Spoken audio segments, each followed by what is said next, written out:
That's looking good. Green to start with. And no sign of what I'm putting up on screen. Let's see. Bloody hell. Okay.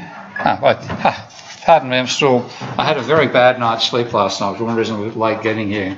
I didn't have some sleep. I was like to fall asleep on the train.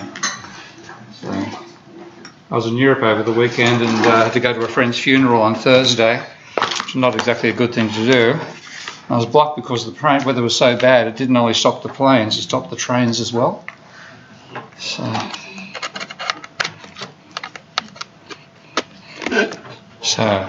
I'm kind of a bit confused.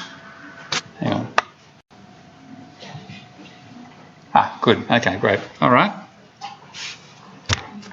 So let's get those from last week for us, which is strange because I was actually in favour of getting rid of the predecessor called study space until the canvas turned up. It was even more badly designed than study space is. It's rather frustrating.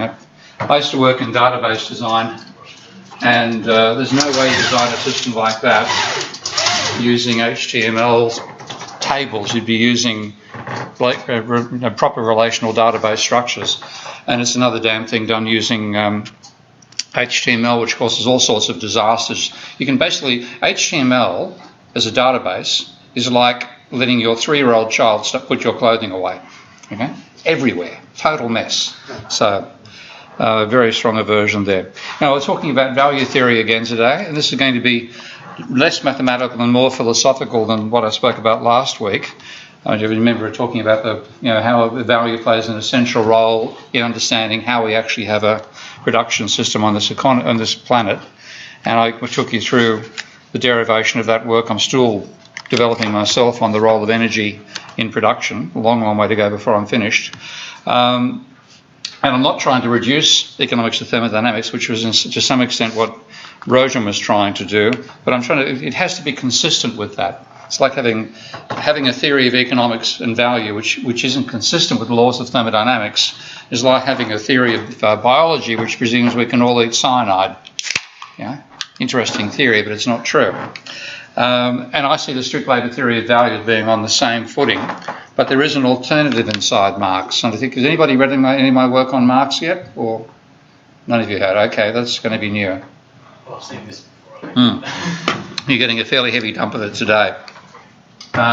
So I'll talk about the conventional labour theory of value view to some extent, and how this quite obviously clashes with the idea that mining energy is what actually produces physical output, the surplus of inputs over outputs in the production system, which of course must be a deficit in the sense of the second law of thermodynamics in terms of entropy, in that we necessarily generate more disorder than order by exploiting energy to do work. Incontrovertibly true. It's something Marx was actually exposed to the beginnings of, but he didn't quite encapsulate it into his own theories. But I'll take you through my approach, which actually contradicts the labour theory of value. I'll just turn this front light off if I can. Let's see. What's that look like? Is that better? Yeah. Okay.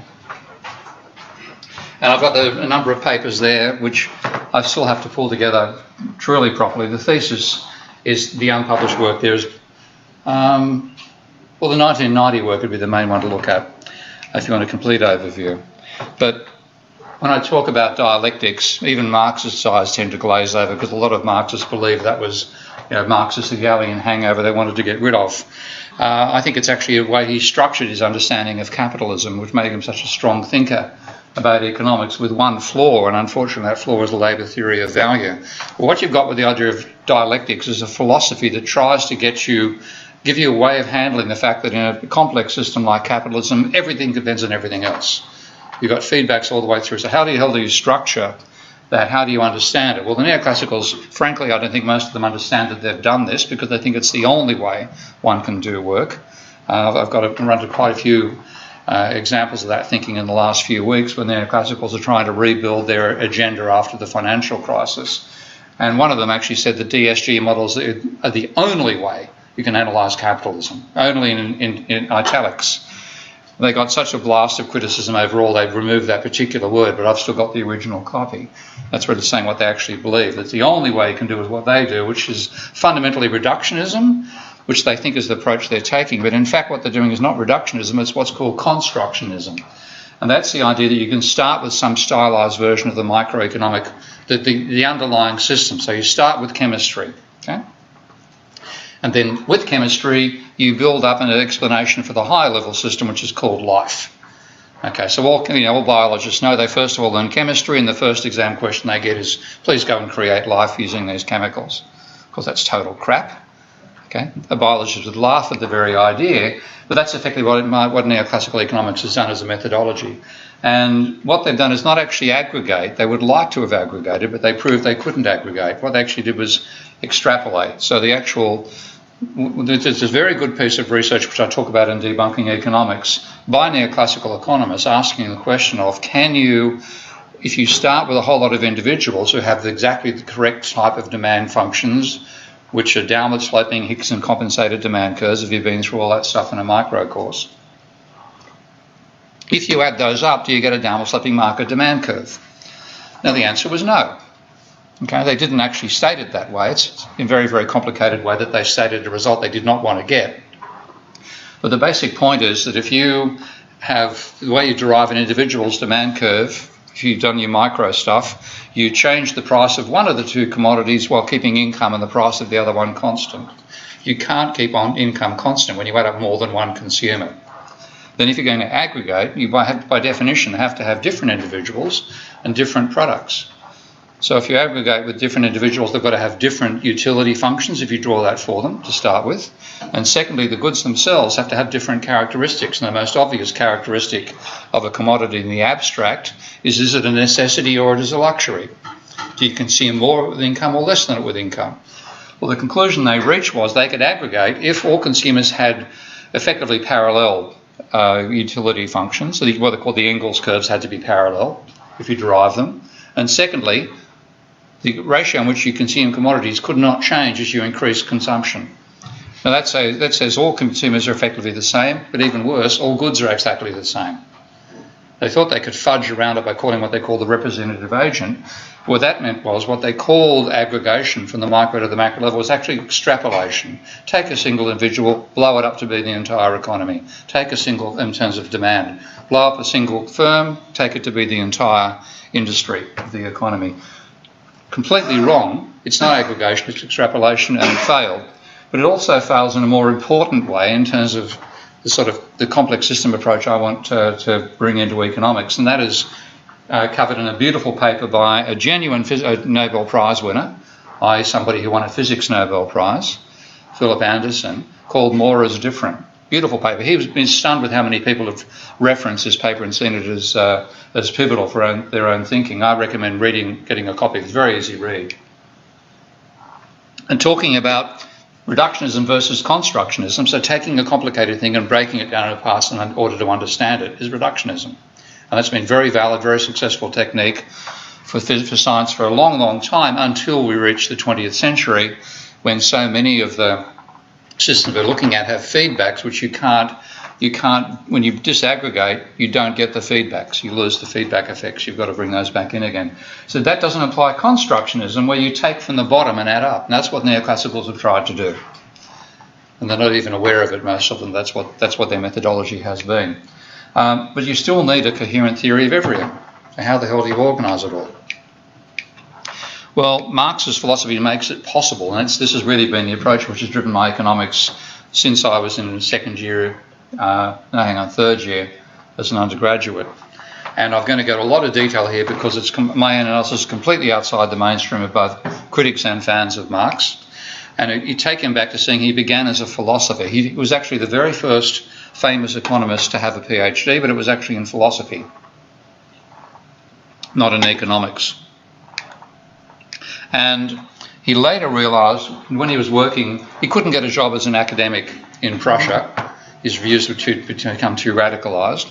So he worked in a newspaper, and as part of that newspaper, they were covering enclosure movements in the Black Forest. And to try to understand why this was happening, he realised he had no economics as well as philosophy. And so in 1844, or thereabouts, when he was evicted from Prussia to France, he spent his time literally in a garret, reading the works of economics. His objective at the time, as he expressed it, was he wanted to combine German philosophy with English classical political economy and French political theory. That was his vision, bring those three together. So he started reading, I think his very first reading was of Smith, and then Ricardo, and then he'd go through the other classical economists at the time, and he was incredibly critical of it in a very philosophical and emotional way. If you take a look at this statement here, this political economy begins by seeming to acknowledge man, but it must throw aside this hypocrisy and come out with complete cynicism by developing labour much more one-sidedly as the sole essence of wealth and proving its implications to be anti-human, etc., etc. He's really rebelling against what he's reading, coming from a philosophical foundation and reading Smith for the very first time, and then also Ricardo in particular. But he starts to develop his own economics at the time, and where we find Smith and Ricardo effectively ambiguous in where value comes from. If you look at Smith, for example, on farming, you'll find some stuff which actually looks a bit like the physicocrats. And when you think of it in terms of the energy approach I was talking about last week, this is quite valid, what Smith is saying here. Because he says, in talking about, not valid in comparing agriculture to industry, but in saying that it's not just the humans who add value here. So he's saying, no equal capital puts in motion a greater quantity of labour than the farmer, because not only his servants, but his cattle are productive labourers. Now, look, that looks nonsensical from a view which doesn't take energy into approach, but when you think about it, you're using the energy that a horse or an oxen can do to do useful work. Okay? So it's quite valid. But what he's not aware of, as the physiocrats themselves weren't, of course, when you put a lump of coal into a furnace, you're doing precisely the same thing with a pure form of energy, or purer form of energy than a piece of walking and to some extent talking animal material. So you get this argument from Smith. You can't just say Smith is talking only about labour being the source of value. And frankly, here Smith is actually better, more correct than he was when he started The Wealth of Nations, where he said labour was the source of all value. So, and here's the idea again of the labouring cattle producing more value than they put into them. In fact, what the labouring cattle are doing is eating the plants that have absorbed the sunlight, that mean they've got an excess supply of energy they can do to use work while also reproducing themselves. Okay? So that's Marx reading this first of all, and you can find him saying stuff which is both consistent with labour theory of value, but also consistent with like an adding up approach. You simply add up, you make profits on wages, and secondly on the raw materials. Now, in fact, that is correct from an energy point of view, but it contradicts the labour theory of value, which Marx later said the only source of surplus is labour. And he's gradually shifting towards this as he keeps on reading.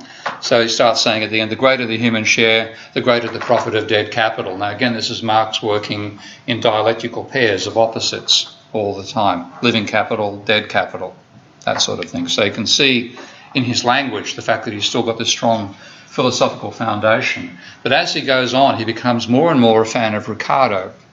And there's an intriguing sideline. I don't go into a great deal of detail here. I think I cover a bit of it. But have you heard of the anarchist called Proudhon? Okay. Proudhon was trying to teach Marx anarchism. Marx was trying to teach Proudhon economics. And Proudhon came out with a book called The Philosophy of Poverty. And Marx was so critical of it, he wrote a reply called The Poverty of Philosophy. Okay? Very, very worthwhile little read. But over time he became so much more a fan of Ricardo, and he saw Ricardo as having the superior understanding of capitalism, and he basically abandoned, without making a conscious decision to do it, he basically abandoned thinking in a Hegelian way and went over to thinking in a Ricardian way. So you had plenty of people who were called Ricardian socialists before Marx, saying that, well, if labour produces the value, then why does capital get anything? That sort of argument, and saying capitalists are exploiting workers. What Marx had to say was that profit is derived even though workers are paid their value. They're paid what they should receive under a capitalist system.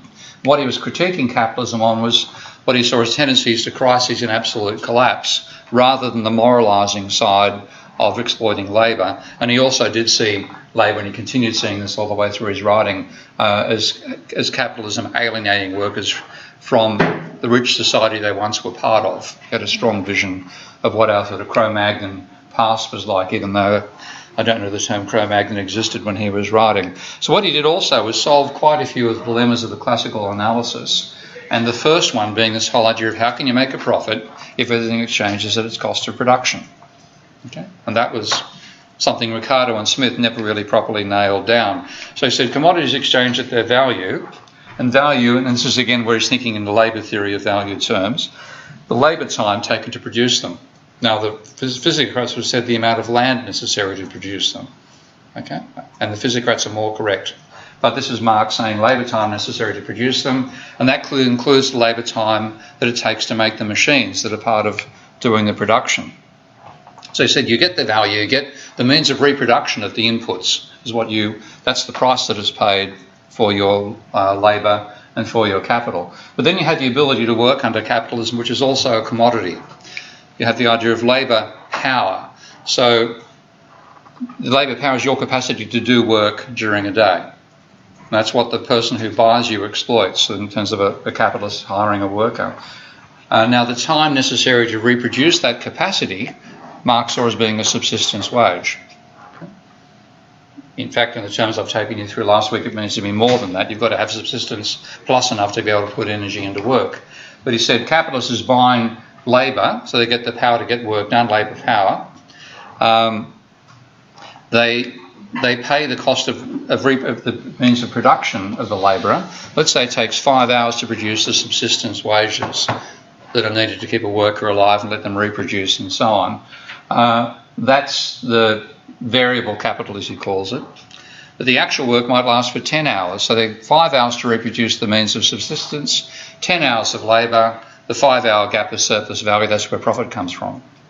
That was Marx's standard explanation of where value comes from. What he's focusing on there is the unique characteristics of labour compared to all other commodities, because you don't buy an apple power, you buy an apple.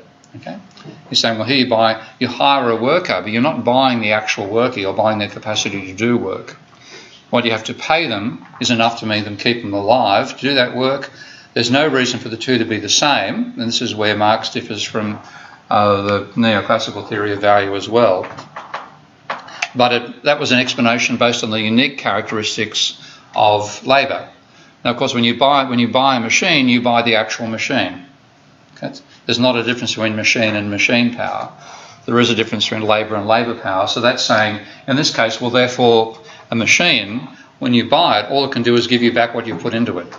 Okay? So if it takes 150 pounds or 500 days labour, it can't add to the value of all the products in its over lifetime more than 500 hours worth of labour. You get back what you put in. That's all Marx had to say about the role of machinery. So what you get effectively, when you think about that, what he's saying, it's contribution of a machine to output, and he used the C for constant capital because it doesn't change anything, V for variable for a worker because it does add more value. That's the reason he used C plus V, or the reason he invented them. That's effectively saying that what a machine contributes to output is what it loses in depreciation. Okay?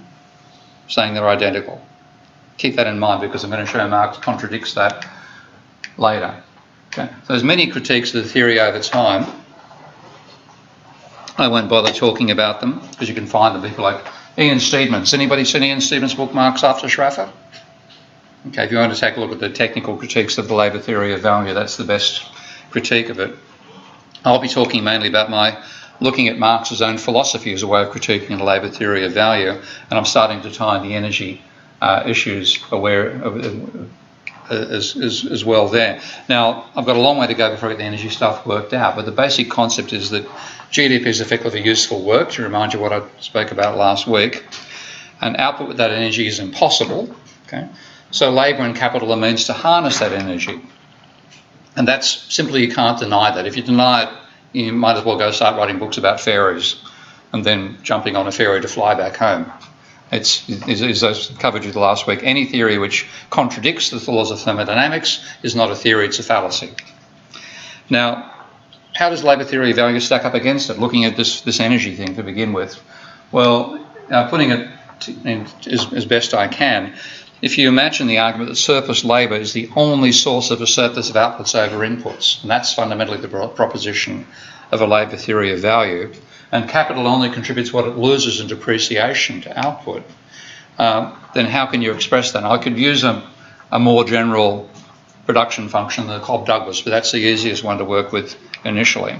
So we start from this Cobb-Douglas production function form, and this is the complicated way I worked it out last night. So saying energy, useful work is labour times the energy that labour can harness, multiplied by capital times the energy capital can harness, both raised to some sort of exponent. So there's a useful work. There's the labour going into it, the number of unskilled workers. That's the energy that they harness per year that they can actually turn of the energy they've got for work. That's what they can turn into useful work. That's the number of machines, which of course has got all Cambridge controversy issues about it, but we can start at this theoretical level and start from that point. That's the energy consumed per machine per year, the energy exergy ratio, and the efficiency. And I'm still, again, I'm not convinced that I've got the right terms there, but that's the starting point. So how do you use that to express Marx's view that labour is the only source of value?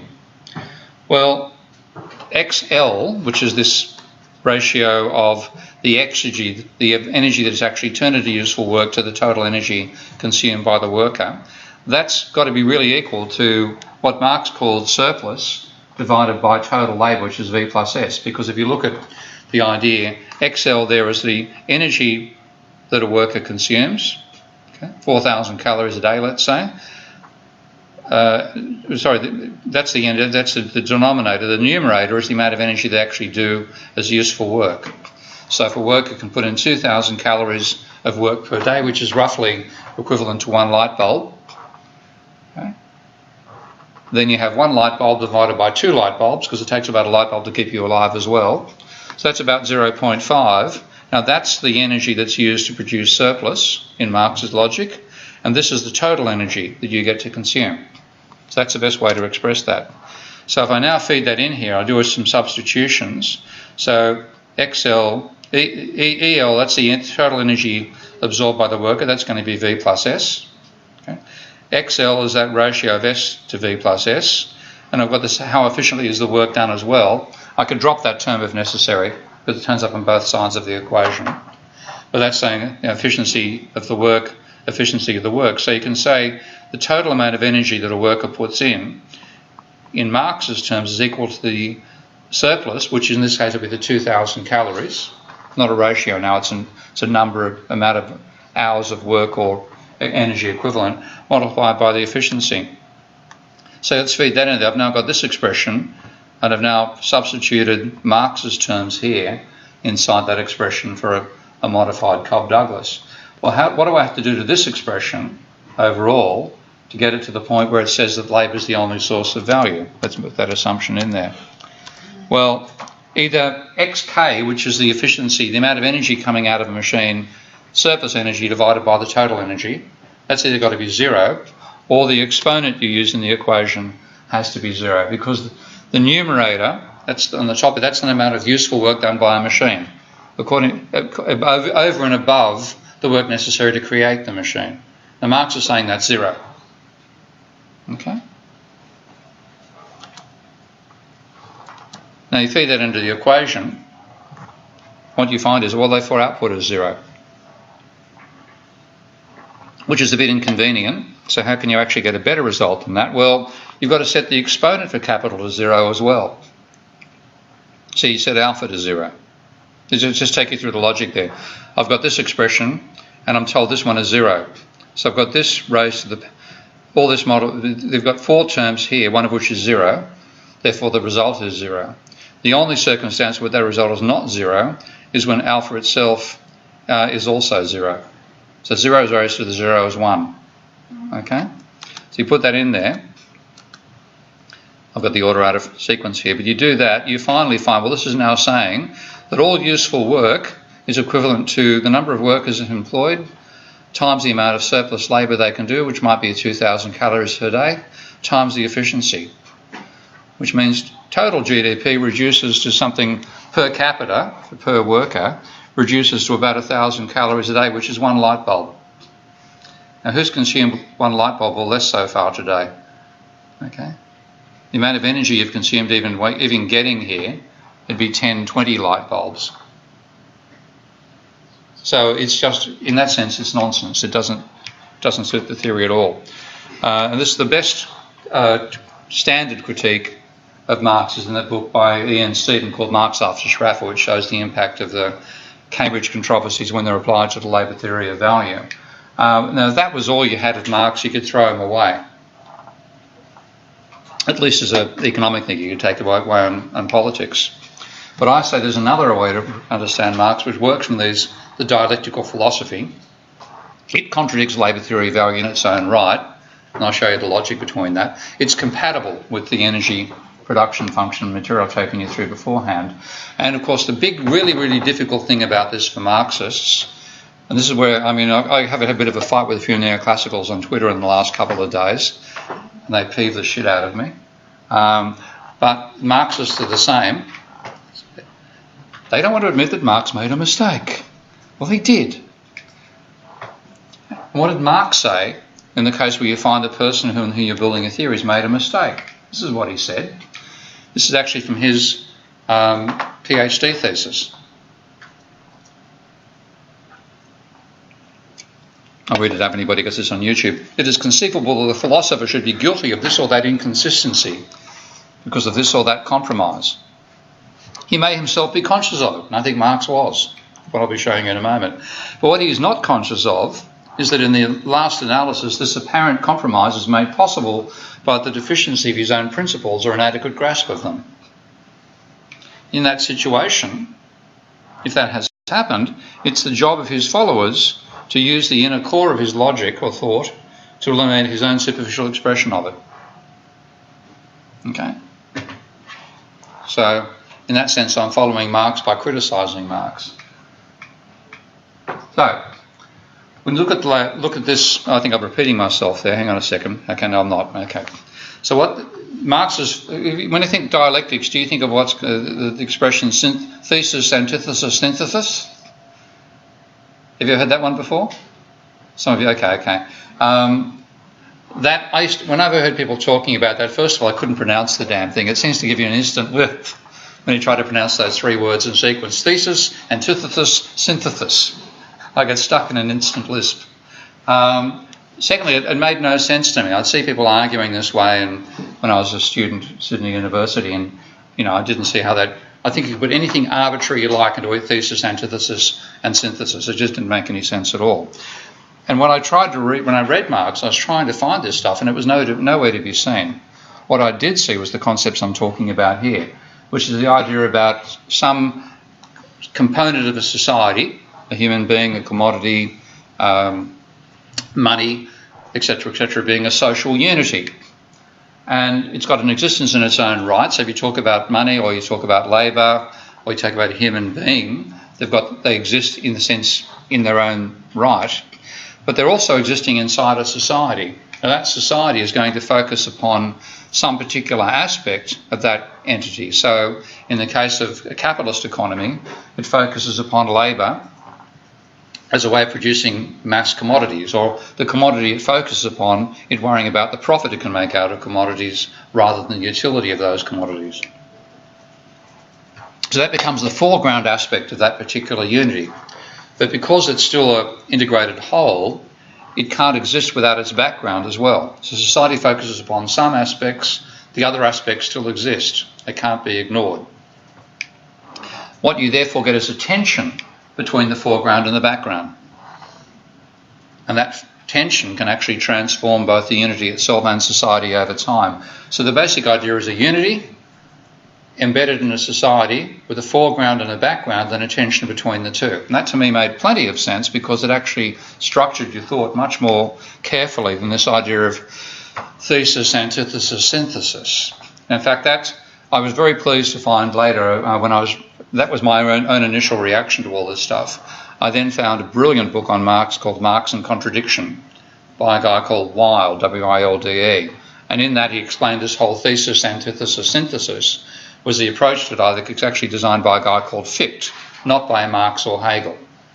So again, most Marxists, most people looking at Marx, when they say what they think Marx meant by dialectics, they're talking about a totally different philosopher's approach, not Marx's at all. So the way I represent this diagrammatically is, say you've got here's your society, there's this unity, and it's part of its nature is focused on as a foreground, but the background has to exist as well, and there's a tension between the two. That's the basic way that I think about this concept. Now, what you get out of that, as I'll show you, it contradicts labour theory of value, and that's one very powerful thing about it, because the thesis, antithesis, synthesis stuff can contradict itself. Okay, it doesn't give you any real solid guidance whatsoever. And it gives you multiple interacting price levels, complex dynamics between prices and income, and at various times the nature of what you're talking about, this particular approach you're taking to value, changes from objective to subjective and back again. But I'll start by talking about it in terms of how it transcends the labour theory of value, of course. So, having worked for these left-wing newspapers and covered the dispossession of peasants from the Black Forest, which was the beginning of capitalist farming in Prussia, which occurred later than it did in the UK, he felt philosophy didn't really help him, so he had to stand economics. He dives into the books in Paris. And what am I doing? I'm reading, no, actually, more detail I gave you last time round. So if you want to read Marx's notes on this, they're called the Economic and Philosophical Manuscripts of 1844. And has anybody here been to the site called Marxist.org? Okay. If you search on the web for Marxist.org, you'll find a brilliant resource there where a group of volunteers have gone through and systematically scanned and transcribed enormous proportion of Marx's writings and a whole range of other authors as well.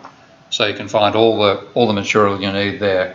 And this particular piece was what Marx was writing when he was reading Ricardo and reading Smith and so on. And again, it's like having your notes for a series of lectures or your notes for preparing for an essay being published as a book. So they're not your standard way of writing, but they show you this tentative attempts to understand economics starting from the point of view of a philosopher. So looking at this one here, he's looking at the debate between Ricardo and Say over what's the source of value. And Ricardo says value is effort. Say, who's a proto-neoclassical, is saying value is utility. And here he's talking about the debate between them, because Ricardo and Say were friends. They would exchange letters in a friendly correspondence between rival views to economics, right? The sort of thing we'd like to see happen today. He'd say there's use that determines the thing. This is Marx commenting on this discussion and saying it's use that determines the thing's value, and fashion determines use, very subjective considerations. And he then says both sides forget that extravagance and thrift, luxury and privation, wealth and poverty are equal. What he means is there are dialectical opposites. Okay? One is the opposite of the other, which is that's where people can find the Fichtean stuff in Marx. Then private capital, he's talking about the conflict between labour and capital and so on. So you have, and now here's where the type of approach I'm talking about starts to turn up very, very early on. Unmediated, mediated unity of the two. This is the idea of starting from a unity with a foreground and a background. So first of all, they're united, then they're exchanged reciprocally. Oh, go away, is my little computer reminder what my computer's. Go away. Okay. Then in opposition, not the sort of stuff you want to read for bedtime reading. Okay. Though actually got a young school student between school and university doing precisely that right now, using my library to do it. He's actually watching these slides. He thought of coming along today, but he thought he's got another talk to go to instead, so he'll watch this on YouTube. So again, opposition. This is all very Hegelian language. I'm just showing you to have a look at it rather than saying follow this, because he gets much clearer later when he actually works out how to apply this to understand the capital. But you've got this idea of, you can see the philosophical language there, which disappears in capital. No, it doesn't disappear in capital. It disappears between here and when he writes capital, because his transformation actually occurs in 1857, about 10 years before he publishes Capital. But what you find is that language starts to disappear. And so on, it works between the economic and philosophical manuscripts, which are the first time he read the classical political economists, to the Grundrisse. This dialectical language starts to disappear, and Ricardo's way of thinking takes over. And he's explaining this idea of profit coming out of labour. And here, the intriguing thing is this particular comment he makes on Proudhon, who, having tried to persuade, to teach Proudhon dialectics and economics, he was horrified by what Proudhon produced as a melding of the two. And here's Proudhon saying, and this is, again, very typical flowery French political philosophy, radical political philosophy writing. The economists have very well explained the double character of value. What they've not set up with equal clearness is contradictory nature. It's a small matter of signalised and utility value and exchange value. There's astonishing contrast. Talk about a French way of writing, in which the economists are akin to saying nothing but the simple matter. Necessary to show this pretended simplicity hides a profound mystery which our duty to penetrate. In technical terms, use value and exchange value inverse ratio the one to the other. So what Proudhon got out about this was the more utility something had, the less it cost. Okay, which is a fairly simplistic version of the diamond water paradox. And Marx is just having a complete go at this. And what I want you to do is look at the dialectical stuff I showed you in the previous slide of what he's talking about now just 2 years later. And notice the change in language. We'll leave it to the reader to compare the precise, clear and simple language of Ricardo with the rhetorical efforts made by Monsieur Proudhon in order to arrive at the determination of relative value by labour time. Ricardo shows us the real movement. Monsieur Proudhon makes abstraction, struggles to invent new processes according to professedly new formula, which is only the theoretical expression of what Ricardo actually himself propounded so well. He's very, very complementary to Ricardo. Ricardo takes for his point of departure existing society to show it constitutes value. Monsieur Proudhon takes for his point of departure constituted value. And this is the punchline. The determination of value by labour time is for Ricardo the law of exchange value. For Monsieur Proudhon, it is the synthesis of use value and exchange value. Okay. So he's very, very dismissive of Proudhon's attempt to apply a version of German philosophy to economics. Now, Marx, and this is how many people who've read Marx in the room? You have, I know. Anybody else? But most of you haven't read him before, a tiny bit. Okay. So most of it, this is your first exposure? Chapters. Pardon? A couple of chapters. Couple of chapters, okay. I've read a bit more than a couple of chapters, so this is a distilled version of my reading of everything he ever wrote in economics. So Marx, the classical school differed from the neoclassical by saying that there was a difference between utility and the value of something as an object of utility, saying that this thing hopefully stops me cracking my head open if I fall off my bicycle. That's its use value. Its exchange value is however many dollars or whatever objective measuring tool you use to work out how much it costs to produce. Exchange value, use value. Rather than seeing a marginal this and a marginal that to bring them into some form of equivalence, what the classical school says there's a difference between the two. So Smith is a Smith here, saying value has two meanings: utility and purchasing power, value and use, and value and exchange. Now, with the neoclassical school, they try to reconcile the two with marginal utility and marginal cost. The classical school said no, they're independent. Now, initially, what Smith, this is Ian Smith, and Ricardo, it might be Ricardo here, utility is not the measure of exchangeable value, although it's essential to it. So they said things without utility can't be sold, but the utility doesn't determine the price, which is very different to the neoclassical perspective. This is Ricardo. If a commodity were nowhere useful, it would have no exchange value, no matter how scarce it might be, no matter how much labour it took to produce it. But they see it as a prerequisite. Use value is a prerequisite for exchange, but it doesn't determine the exchange price. And the reason they had this overall argument was that they're looking at the long-run cost of production. They say, yes, okay, market movements can things increase or decrease in price, but the value is the cost of production. And here's a direct contradiction of what became, of course, the neoclassical approach, that supply and demand mattered. Ricardo is saying here, cost of production regulates price, not the proportion between supply and demand. So very, very different to what you've been used to if you've studied standard economics beforehand. And what he says here, this is again Ricardo, diminish the cost of production of hats and the price will ultimately fall even if demand doubles, triples or quadruples. Now when you think about that in terms of, say, for example, mobile phones, okay, not a bad argument. Dramatic increase in price, dramatic increase in utility, dramatic reduction in price over time. It's more of a dynamic perspective. It says diminish the cost of subsistence of men and wages will fall, notwithstanding that demand may vary greatly. So demand setting quantity, okay? Rather than Marshall's idea of the scissors, where they both play a role, effectively you can supply being like a horizontal supply curve, if you want to think it in those neoclassical terms, and demand determining how much is produced, okay? But really the price level is set by the cost of production. In fact, empirically, this is actually much better founded than the classical vision. If you've read those chapters in Debunking Economics, there's an enormous amount of empirical research finding that cost of production does not rise with rising output. So the whole idea of diminishing marginal product was an essential part of that logic is empirically false. So Marx accepted all this stuff initially. And what he said was use value is a prerequisite to exchange, but it plays no role in setting the actual rate of exchange.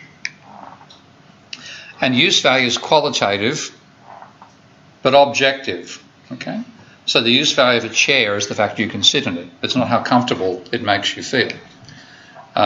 Whereas to neoclassicals, they'd be saying the relative comfort of a chair will have a role in setting a price you're willing to pay for it. And the exchange value, the ratio of prices of two commodities is the ratio of the labour time necessary for their production. And what Ricardo added was explaining where profit comes from using what Marx added over Ricardo was explaining how you can get profit out of this without violating the idea that they exchange at their values. And I've covered that briefly beforehand. Here is Marx making his own comment here, saying Ricardo starts out from the fact of capitalist production that the value of labour is smaller than the value of the product it creates. The excessive value of the product over the value of wages is surplus value.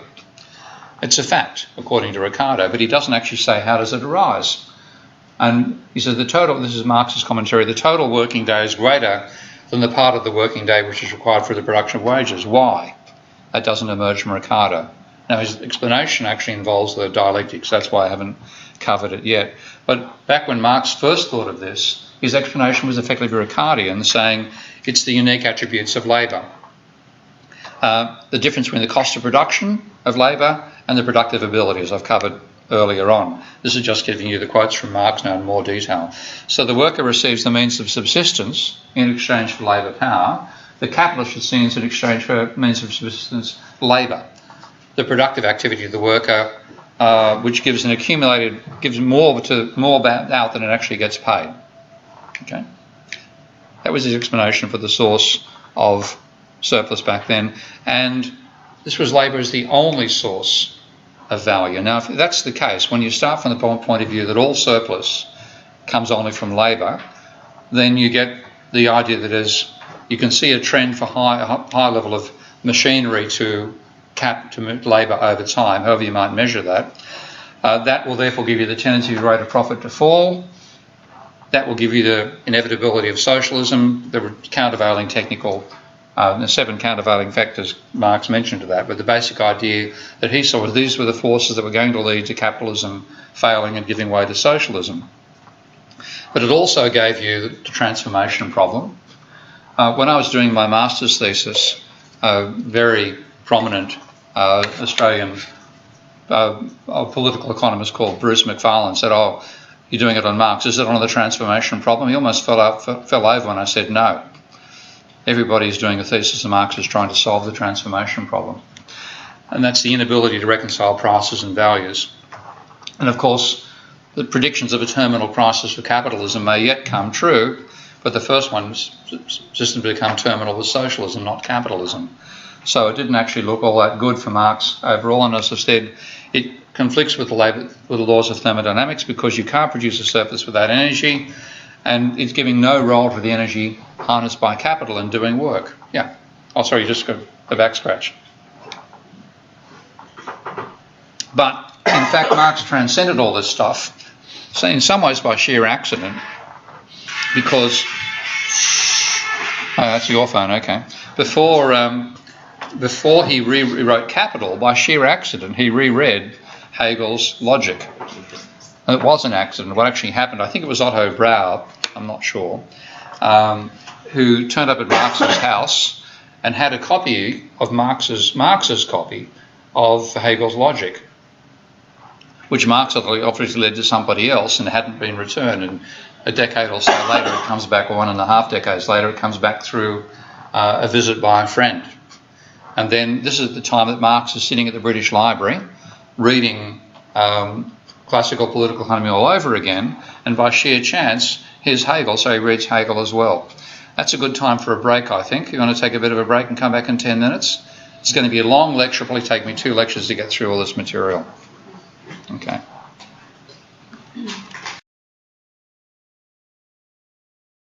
Right.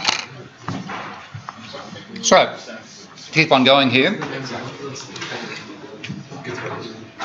I'll take a break after the second part of the lecture and have a bit of a discussion. I'll probably have to continue on because of the amount of material I've got. But I'll have a bit of talk at the end of this bit.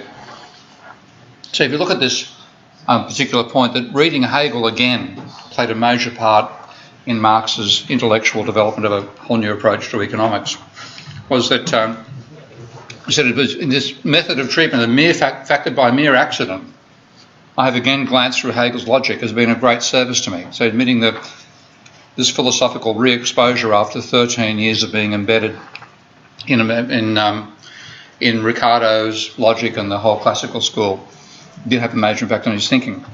And this is Mandel, who's Ernst Mandel. I'm not sure if he's still alive. Possibly. He was a leading writer on Marx in the 60s and 70s, and he talked about the extent to which you can find these dialectical pairs turning up in Marx's writing after 1857. So it's acknowledged that this stuff turns up in part of his logic. And what he had was this idea that unity and foreground and background and tension that I mentioned to you beforehand. That's exactly what turns up here. So he saw the commodity as the essential unity in capitalism. Capitalism focuses upon the exchange value of a commodity rather than its utility. Okay. Utility gets pushed into the background, but you can't ignore utility because a commodity without utility is not a commodity. Okay. So you have exchange value, the dialectical tension, the result of it, exchange value determines price and use value is irrelevant, which formalises Ricardo's idea about the long-run cost of production, saying why cost of production dominates price rather than utility. But you can't ignore utility, which up to this stage Marx had been doing by following on from Ricardo. So there's a tension between use value and exchange value. And that's a much richer way of thinking about it than Marx's. Now, I first became aware of this, it's a long story here, but I first read Marx in a Marx reading group in third year university at Sydney University in 1973, 74. So a bunch of student radicals spent their summer in Sydney, I might add, in a building inside the main quadrangle at Sydney University reading Marx rather than going surfing. Okay? Nerd definition of fun. And I knew enough about Marx in terms of what people had told me. We had a brilliant lecturer called Ted Wheelwright. He'd given us a good overview of Marx in a history of economic thought course in third year. Back in those days, it actually was compulsory to do history of economic thought at the university. It's all been abolished since then, as you're aware. But I knew about this idea of labour being the only source of value, machinery just adding its depreciation effectively to output. And I just remember discussing this with a friend of mine who was he was a law student. I was doing arts law at the time. And 1973 was the absolute peak of a huge boom in general in Australia, but also a property boom in Sydney. And Sydney University happens to be in a bit of relatively high ground, so you can actually see most of the CBD from Sydney University campus. And looking, I said, I can't believe that all those cranes are adding no value. The skyline was just full of, those kangaroo cranes they're actually called, the ones that can rotate with a long arm coming out horizontally. They're called kangaroo cranes. It must have been like 50 or so on the. I can't remember the actual number, of course, but I just couldn't swallow that they added no value. Okay, and so I'm reading in this Marx reading group. I was looking for Marx to convince me that machines added no value, and I spotted this argument about use value and exchange value in Capital itself, and I thought it was incredibly good, very, very powerful, but it contradicted the labour theory of value because it was a good argument for why machinery added value as well. My fellow students weren't exactly impressed with my attitude here. I had a bit of a fight over it. And I then, something like a decade later, that's what I did with my master's thesis on going back and seeing where did this arise from. So I read my master's thesis by reading everything Marx wrote between 1844 and his death on economics. I didn't read all the political and journalism stuff. That was just enormous. But I found this footnote in the Grundrisse, and this is how Marx first described it. Is not value to be conceived as the unity of use value and exchange value? There's this concept of unity. In and for itself is value the general form, so is value the unity, with use value and exchange value the particular forms, the foreground and the background and the foreground.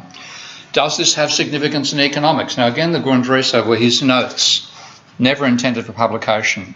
This was material he was writing as he was reading all these texts again, now including Hegel, to prepare for writing Capital, because he thought this was going to be the big crisis of capitalism, was going to bring in socialism back in 1857, I might add. But that was his belief, the crisis was coming, he had to write the textbook for it. And here's his handwritten notes in his appalling handwriting, about 80 or so years later, transcribed first, because they were in German, transcribed into German, then finally translated, I think in 1967, they were translated into English in the Grundrisse. That's when the volume became available. So he's writing this stuff to himself, and this is shown as a footnote.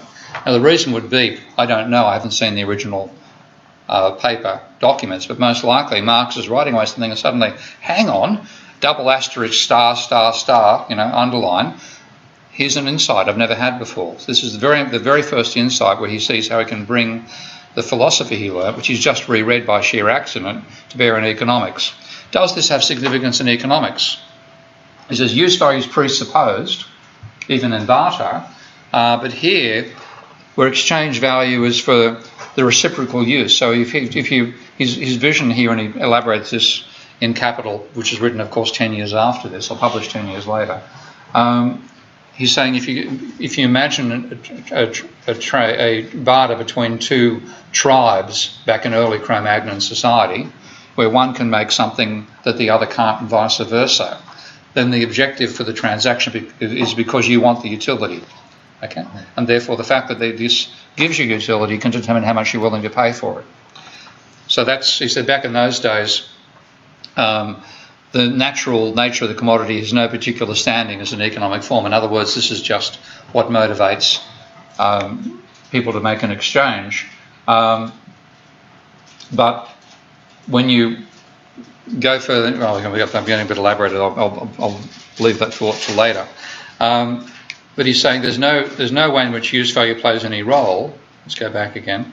He's basically saying use value plays no role in the determining price here after a time, because once you start making these exchanges after a while, one tribe knows, roughly speaking, how much labour it takes for the other tribe to make, for example, say white leather, and the other tribe gets some idea of how much time it takes them to make pots, and the exchange rates become based on the amount of time involved rather than the uniqueness of the technology.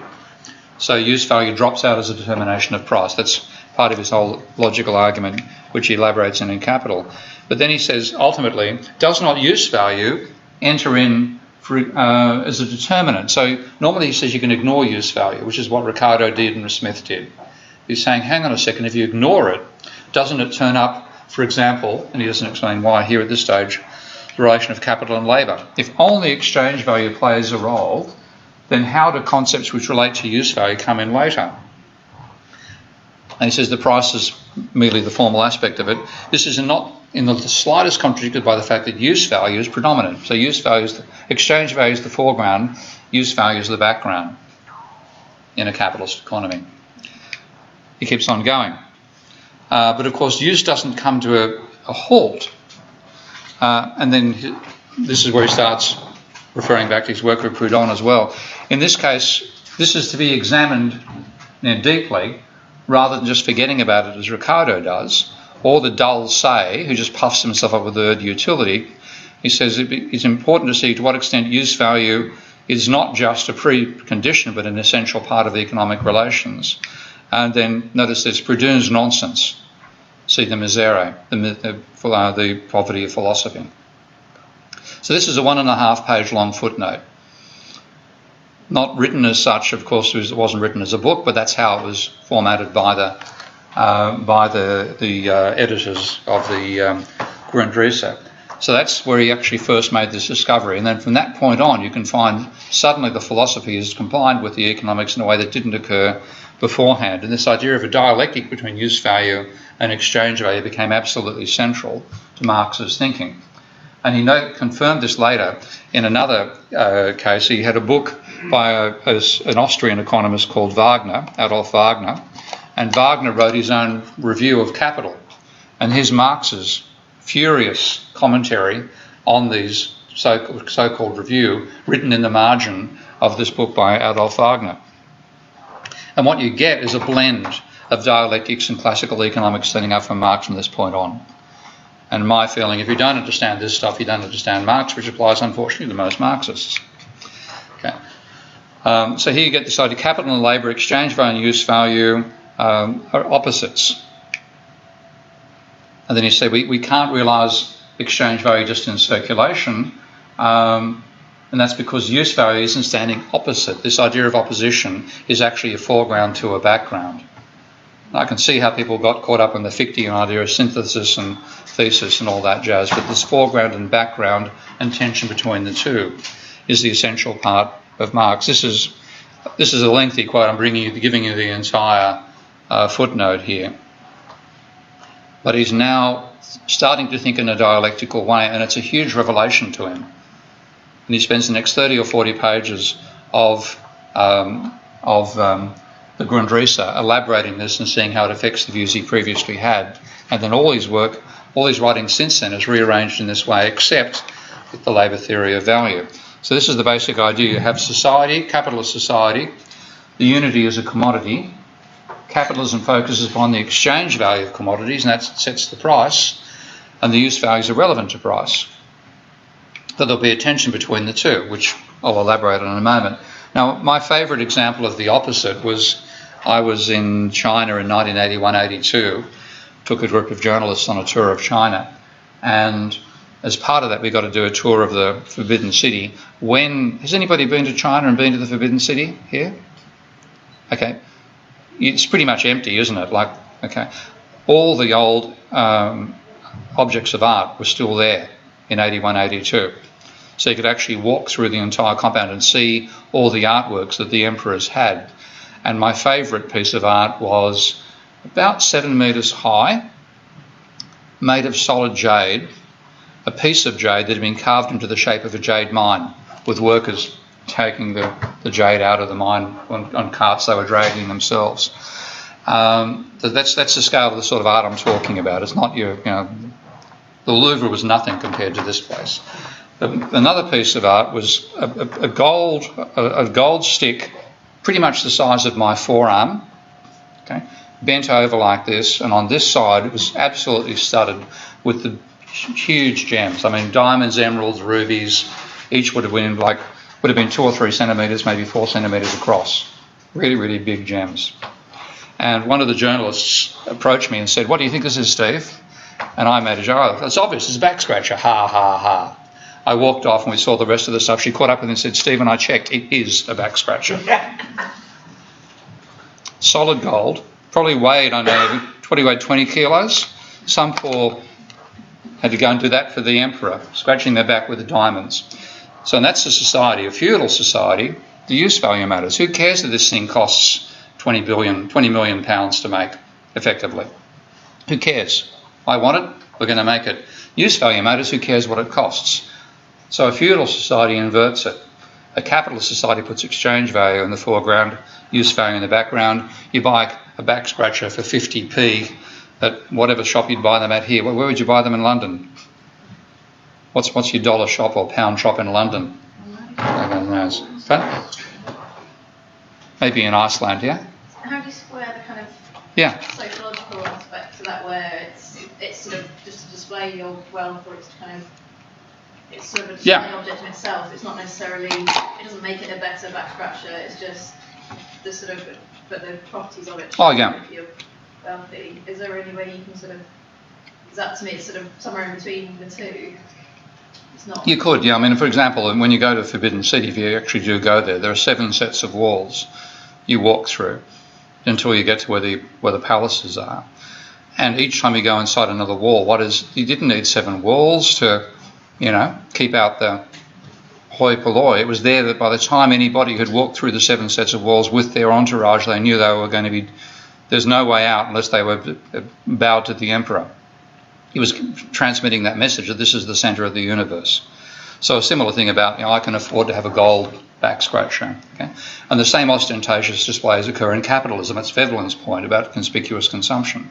But you look at the production system, you don't have a whole production system churning out gold back scratchers in capitalism, nor did you have them in feudalism. A one-off production was all that mattered.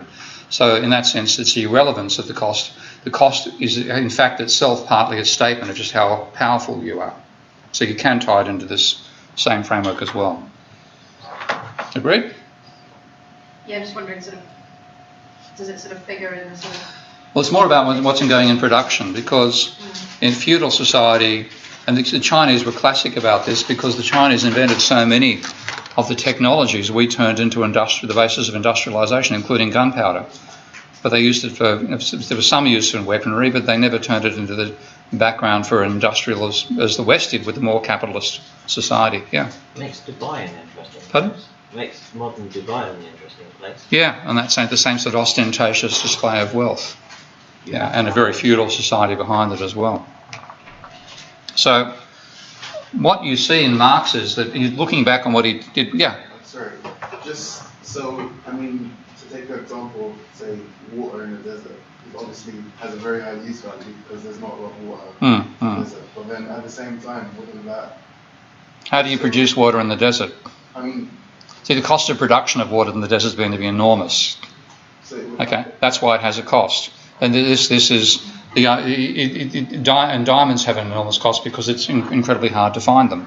Okay, so this explanation is as effective as the utility, of water is higher in the desert argument as well. They can both explain the cost, and it's also a question of, does this apply to a reproducible society? When you think about water in the desert, we're not going to find a Safeways around the corner when there's water in the desert. Okay, we're talking a developed capitalist society. The examples that give you that extreme thing where it says, well, the utility must be what matters, are not ones embedded in a production economy. So we're talking about stuff you can embed in a production economy. How can you explain it from that point of view? Okay. But it's a good point. But this is where a lot of these debates actually came from. But when you hear those debates yourselves, say, is this something which is relevant to a production and reproduction economy? If it's an example of some isolated person on an island somewhere, it's not going to be describing capitalism. So the whole, Robinson Crusoe starting point for analysing capitalism is not analysing capitalism. Okay, whose phone's going off? Okay. So you have Smith, Ricardo and Marx before in 1857. You can pretty much see as having half the perspective from Marx's point of view after this. Exchange value is all they spoke about, they ignored use value. Marx comes along and said, well, there's an entire unity, you've got to have the whole thing there. And this becomes the key for Marx understanding capitalism. And utility plays a very, very different role. Again, this is elaborating on that previous point. So you can find Marx giving an explanation, I think this is again in Volume 1 of Capital, where he says, how do we evolve this distinction between exchange value and use value? Because a lot of neoclassicals would think, oh, we include utility as well, they've just got exchange value, we're more sophisticated. What Marx is saying, well, actually you're anti-historical, and you're imagining we're still back in a society, you know, of two tribes trading across the boundaries of each tribe, where they don't know how one tribe makes the other product the other tribe wants. So to have exchange, objects have to be external to man and therefore alienable. And that's quite true. There are societies where that doesn't happen. Ancient societies, well, a lot of anthropological research into societies where the whole idea of goods being alienable by somebody just didn't apply. So what you've got to do is treat yourselves as private owners, and therefore you're independent individuals. But that's got no existence in a primitive society based on property in common. And Marx had read quite a bit about early research into tribes in South America in particular. I said, so exchange will begin on the boundaries between two customary societies, and you've therefore got to work out what ratio to use between two objects. My favourite examples here, just by sheer circumstance. Have anybody here read a book called The Clan of the Cave Bear? By an author called Jean Eul, A-E-U-L. It's a marvellous historical novel based on anthropological research into early Cro-Magnon society. At the time where there were Cro-Magnons and Neanderthals cohabiting in Europe, and the conflicts between them and the evolution of early societies long before the agricultural revolution. Pardon me. And a whole lot of the inventions we made at that stage as a species were accidents. So two of the ones that I like most was making pottery. The first pottery wasn't fired. The first pottery that was fired was probably pottery that fell into a furnace or a fire, a heath, and it came out, it was hard, much harder than the stuff which wasn't fired. Another one is white leather. How do you reckon you make white leather? You've got leather which is like an animal, a Frisian cow with white and brown. How do you make it all white? You piss on it. Urine. Okay. Now, if one tribe hadn't had the same accident, they wouldn't know how to make white leather. So white leather would be really special for that tribe. If another hadn't had the accident over the pots, they wouldn't know how to make fired pots, etc., etc. So he said, with these exchanges, you have it on the boundary. But what actually then happens is people start, when that first happens, you've got some pots. Somebody says, they're great, can I have some pots? What can you give in exchange? Here's some white leather.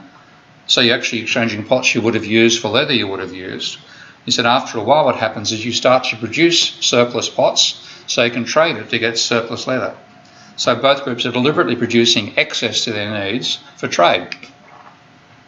He said so you start with the proportions being by chance, whatever the ratio would first be between pots and white leather. As time goes on, repetition means you get a distinction between the utility of something for use and its utility for exchange. So you start making extra units of this as a normal act. So you don't just have, some of these which you're actually using and you would use, and you're willing to then trade them for something else you don't have. Both tribes start to make specifically for exchange. He said, so therefore, after a while, you put your labour into producing them specifically for exchange. You get a distinction between the utility of an object for the purposes of consumption and its utility for the purposes of exchange. Its use value becomes distinguished from its exchange value. So that's from Capital Volume 1.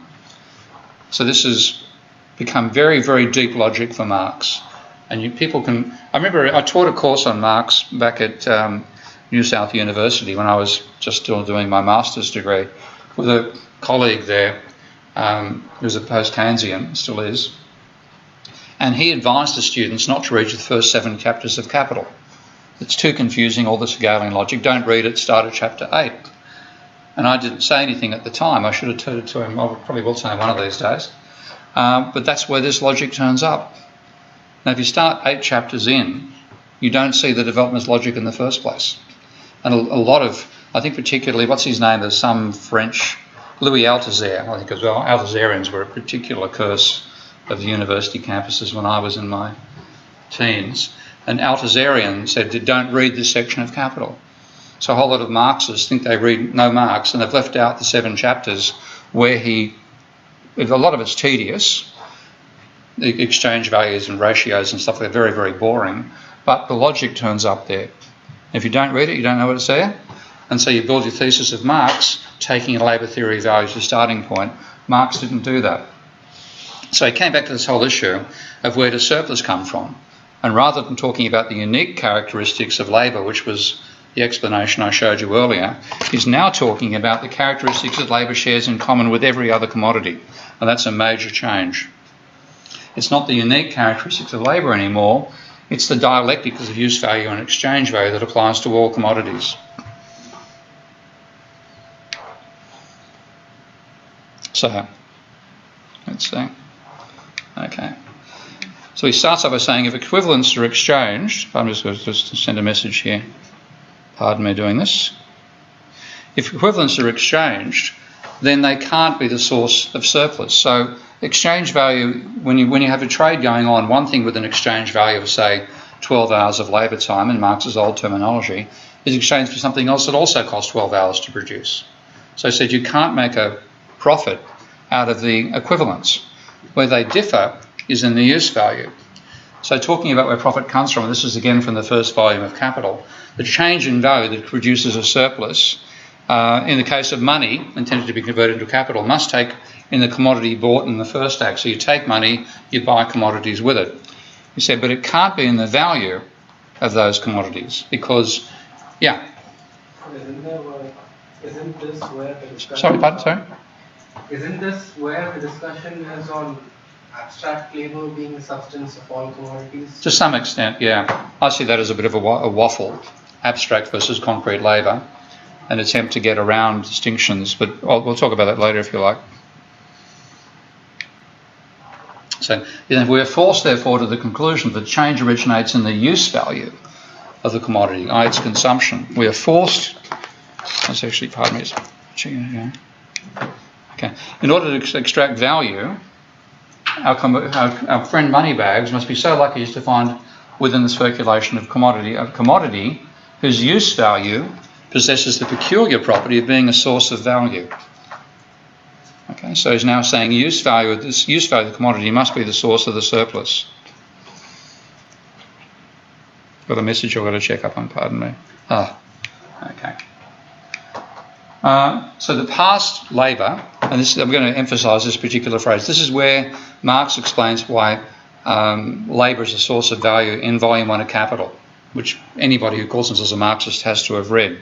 So he said the past labour that's embodied in labour power and the living labour it can call into action, the daily cost of maintaining it and its daily expenditure are two totally different things. This is still sounding exactly like labour versus labour power now, which is talking about something unique to labour. He says the former determines the exchange value of labour power, the latter is its use value. And the fact that half a day's labour is necessary to keep a worker alive for 24 hours doesn't prevent him working for a whole hour. He said therefore the value of labour power and the value it creates are two entirely different magnitudes. And I want you to focus on that word, magnitudes, because what Marx is saying here is the use value of labour is actually quantitative, not qualitative. And that's something which, again, a lot of Marxists miss out on. And let's see, I'll carry on a bit further on this particular phrase. What influenced the capitalist in buying labour power is the specific use value it has of being a source of more value than it has itself. Now, this is where Marx is, having said beforehand, it was how labour differed from all other commodities that explained where surplus comes from. This is where he's saying it's what it has in common with all other commodities. The special service that the capitalist expects from labour power acts in accordance with the eternal laws of exchange of commodities. The seller of labour power, like the seller of any other commodity, realises its exchange value and parts with its use value. So it's no longer something unique to labour. It's something it shares with all other commodities. And that's a huge shift. Now, if you haven't picked up this use value, exchange value logic beforehand, you don't even see it. You think it's a way of rephrasing the same logic. But what's actually happened is Marxists have ignored that. And one particular character that I first read when I was reading Marx at university, they basically said forget about use value. So you have Paul Sweezy here saying every commodity has a twofold aspect, that of use value and exchange value. In producing a use value, commodities are nowhere peculiar. All commodities have use value. Use value is an expression of relation between the consumer and the object. Political economy is between people. It follows that, and this is supposedly a quote from Marx, use value as such lies outside the sphere of investigation of political economy. Okay. Now, I had a good look at this quote and compared it to the original. That's not what Marx said. And this was first pointed out in text by Rostolsky. I saw it before I read Rostolsky, but I'll show it to you here. This is Rostolsky, who wrote the first major consideration of the Grundrisse, a book I'd recommend. Anybody who wants to read Marx and get some philosophical foundation, I'd recommend reading Rostolsky as well. So in Marx's numerous critical comments on Ricardo, he critiques Ricardo, and I pointed this out to you already, for ignoring use value, and therefore it's lying dead as a presupposition. He said, strangely enough, this is a tradition that Marxists themselves have done. Okay, they've talked about Marx as if he's a Ricardian. They've left out this stuff on use value. And here's what Marx actually wrote. So to be a use value is a prerequisite, but it's immaterial for the immaterial use value lies outside the sphere of investigation of political economy. It belongs in this sphere only when it itself is a determinate form. That's the sentence that Sweezy dropped out. Now that's a huge sentence to omit. It completely changes the meaning when you don't see that in context. And Marx himself castigated Marxists who didn't understand his use of the idea of use value. And this turns up in this notes on a book where a Austrian economist critiqued Capital. And his Marxist comments on it. Only an obscurantist who hasn't understood a single word of Capital can conclude that because Marx overthrows all the professorial twaddle on the use value, therefore use value plays no role in his work. He said, they're overlooking, and this is, I should have put this in shorter paragraphs, but overlook that my analysis does not stop at the dual mode, but presses that into the twofold character, useful labour, use value is abstract labour, etc., etc. And he finally says, surplus value itself is derived from a specific use value of labour power. So saying you can't ignore use value, which is what Sweezy said you should ignore, and a lot of Marxists end up ignoring. He said, hence, use value plays an important role, different than it did in previous political economy with me. So you've got to understand this use value, exchange value logic to understand Marx properly. Now, one of the big leaps here is Marx talks about two circuits of exchange. You have CMC, commodity to money to commodity, where what you're trying to do, you've got a commodity, for example, capacity to work, you sell it for a wage, you use the wage to buy a commodity to stay alive. There's no surplus generated in that circuit. You're not trying to get a surplus in monetary terms.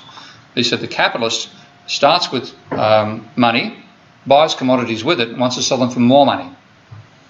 In the former circle, the CMC, you're exchanging something with no utility for you, so your capacity to work has got no utility for you without machines and such to work with. You get commodities you can stay alive with, which do have utility, so the object of CMC is to increase your utility, and it's subjective. But in the MCM plus circuit, you're buying commodities because you can make money out of them. So the use value of those commodities is quantitative, as is their cost. So look at this passage here.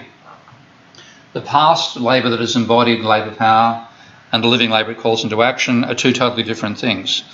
So the former determines the exchange value, and that's the past labour embodied in labour power, that's the means of subsistence.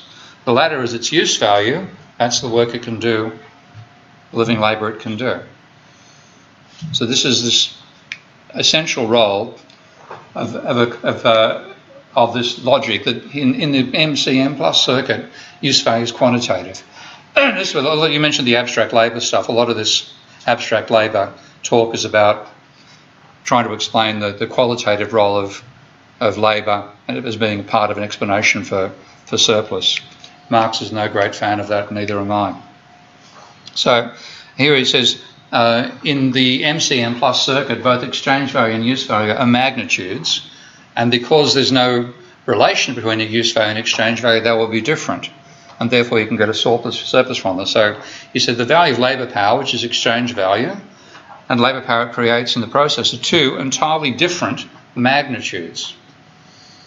Again, a lot of this has been missed by Marxists in reading through Marx because they start with believing in the labour theory of value and then want to see how Marx proves it. They don't see that Marx actually contradicts it.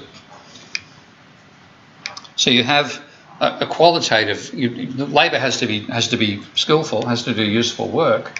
That's true, but it's not the source of where the surplus comes from. So you find Marx saying exchange value and use value are two intrinsically incommensurable magnitudes. Again, I've had, you can imagine I've had a few fights with Marxists over this logic, but you can find Marx's own expressions and they can say, well, use value is qualitative. I say, well, explain how it can be qualitative quantity. Okay. So the circuit you're looking at, if you're looking at CMC, commodities to money to commodities, which is pretty much the circuit workers exist in, then use value is qualitative and it doesn't really matter in the economic system. But in the MCM plus circuit, use value is quantitative and it plays an essential role. It explains why you can make a profit. So Marx then applies this to labour and says, here's the MCM plus circuit, there's labour, the foreground is its exchange value, which determines the wage, the background is its use value, the gap between the two means it's a source of surplus value. Okay. So it's quantitative use value of labour versus quantitative exchange value, hence you get a surplus, hence you can make a profit out of it. And the energy aware work is also compatible here because you can say the net work is the gap between the two. Okay? You're paying enough to, I'll bring that in. I'm still working on this properly, but I'll bring it in as, hopefully I'll tie it all together in the book I intend starting probably next year now. So you get the increase in value is explained by the quantitative use value of labour power. The value the product includes the equivalent of labour power together with the surplus value. But the worker is getting his exchange value. It's exactly the same laws of transactions as any other commodity, but this is where a source of surplus comes from. And he's saying this doesn't affect the general law of commodity production. So it's something which labour shares with all other commodities. It's not unique to labour anymore. And seller hasn't been defrauded, he's exceeded his value. It is due solely to the fact this commodity to be used up by the buyer, which again is that. So you have equality of exchange values between the two, but there has to be a difference in use values. So Marx accepts transactions involve an increase in utility from the point of view of the buyer and the seller. It doesn't matter when you're looking at ordinary commodity consumption. It does matter in production because that's the source of surplus. Now, when I read that for the first time, I thought, well, what about the use value of a machine?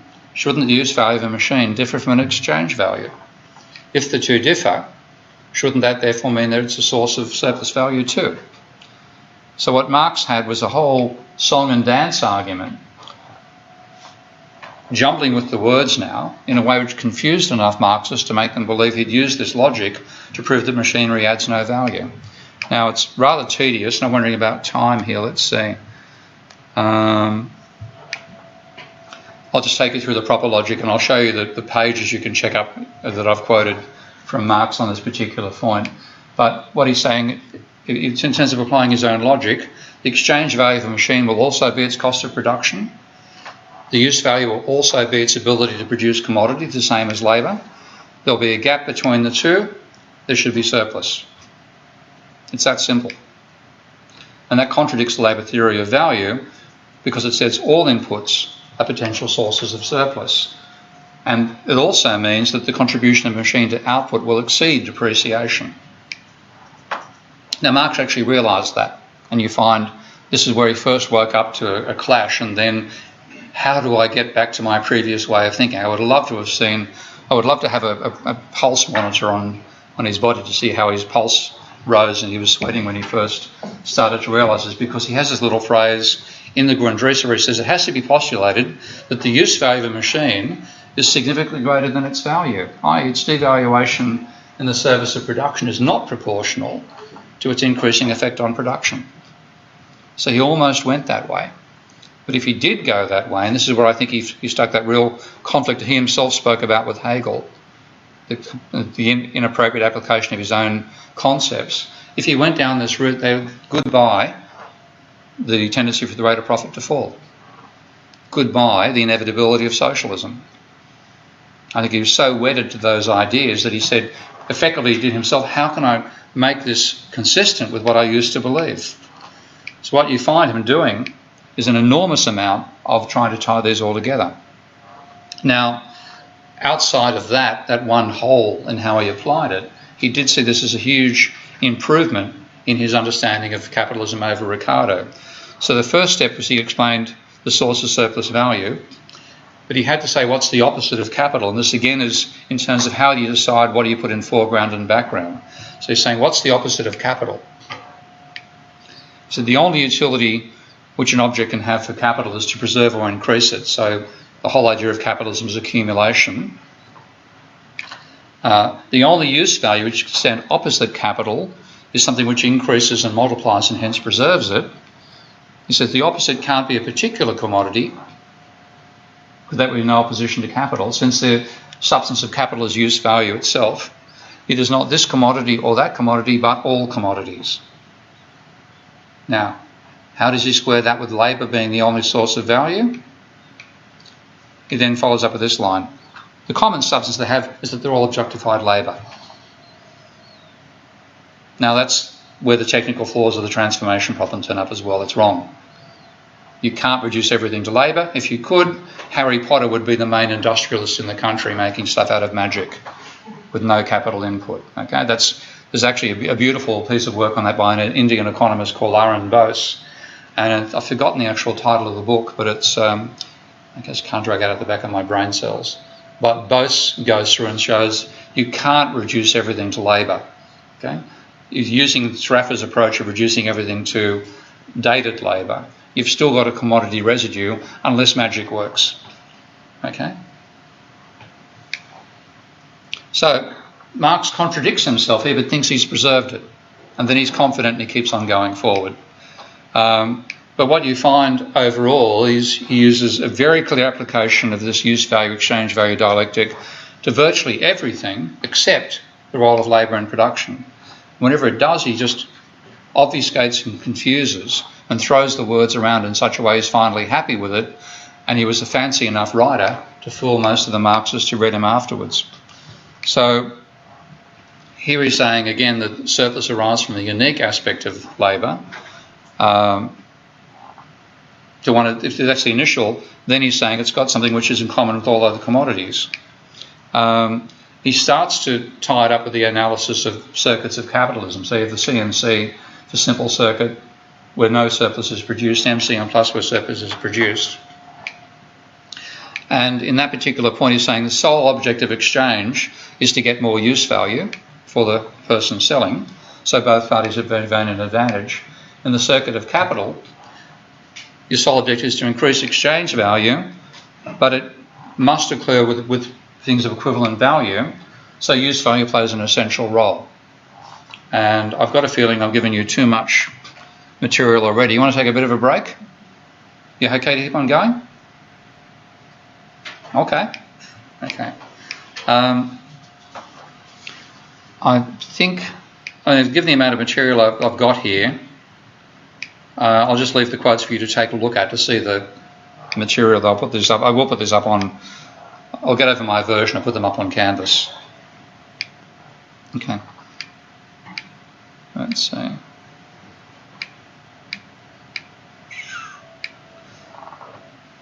So, pardon me.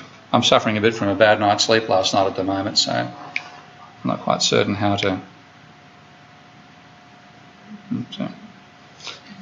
So you'll find a fair bit of Marx as well, where he's contrasting himself to Ricardo and pointing out weaknesses in Ricardo's own logic.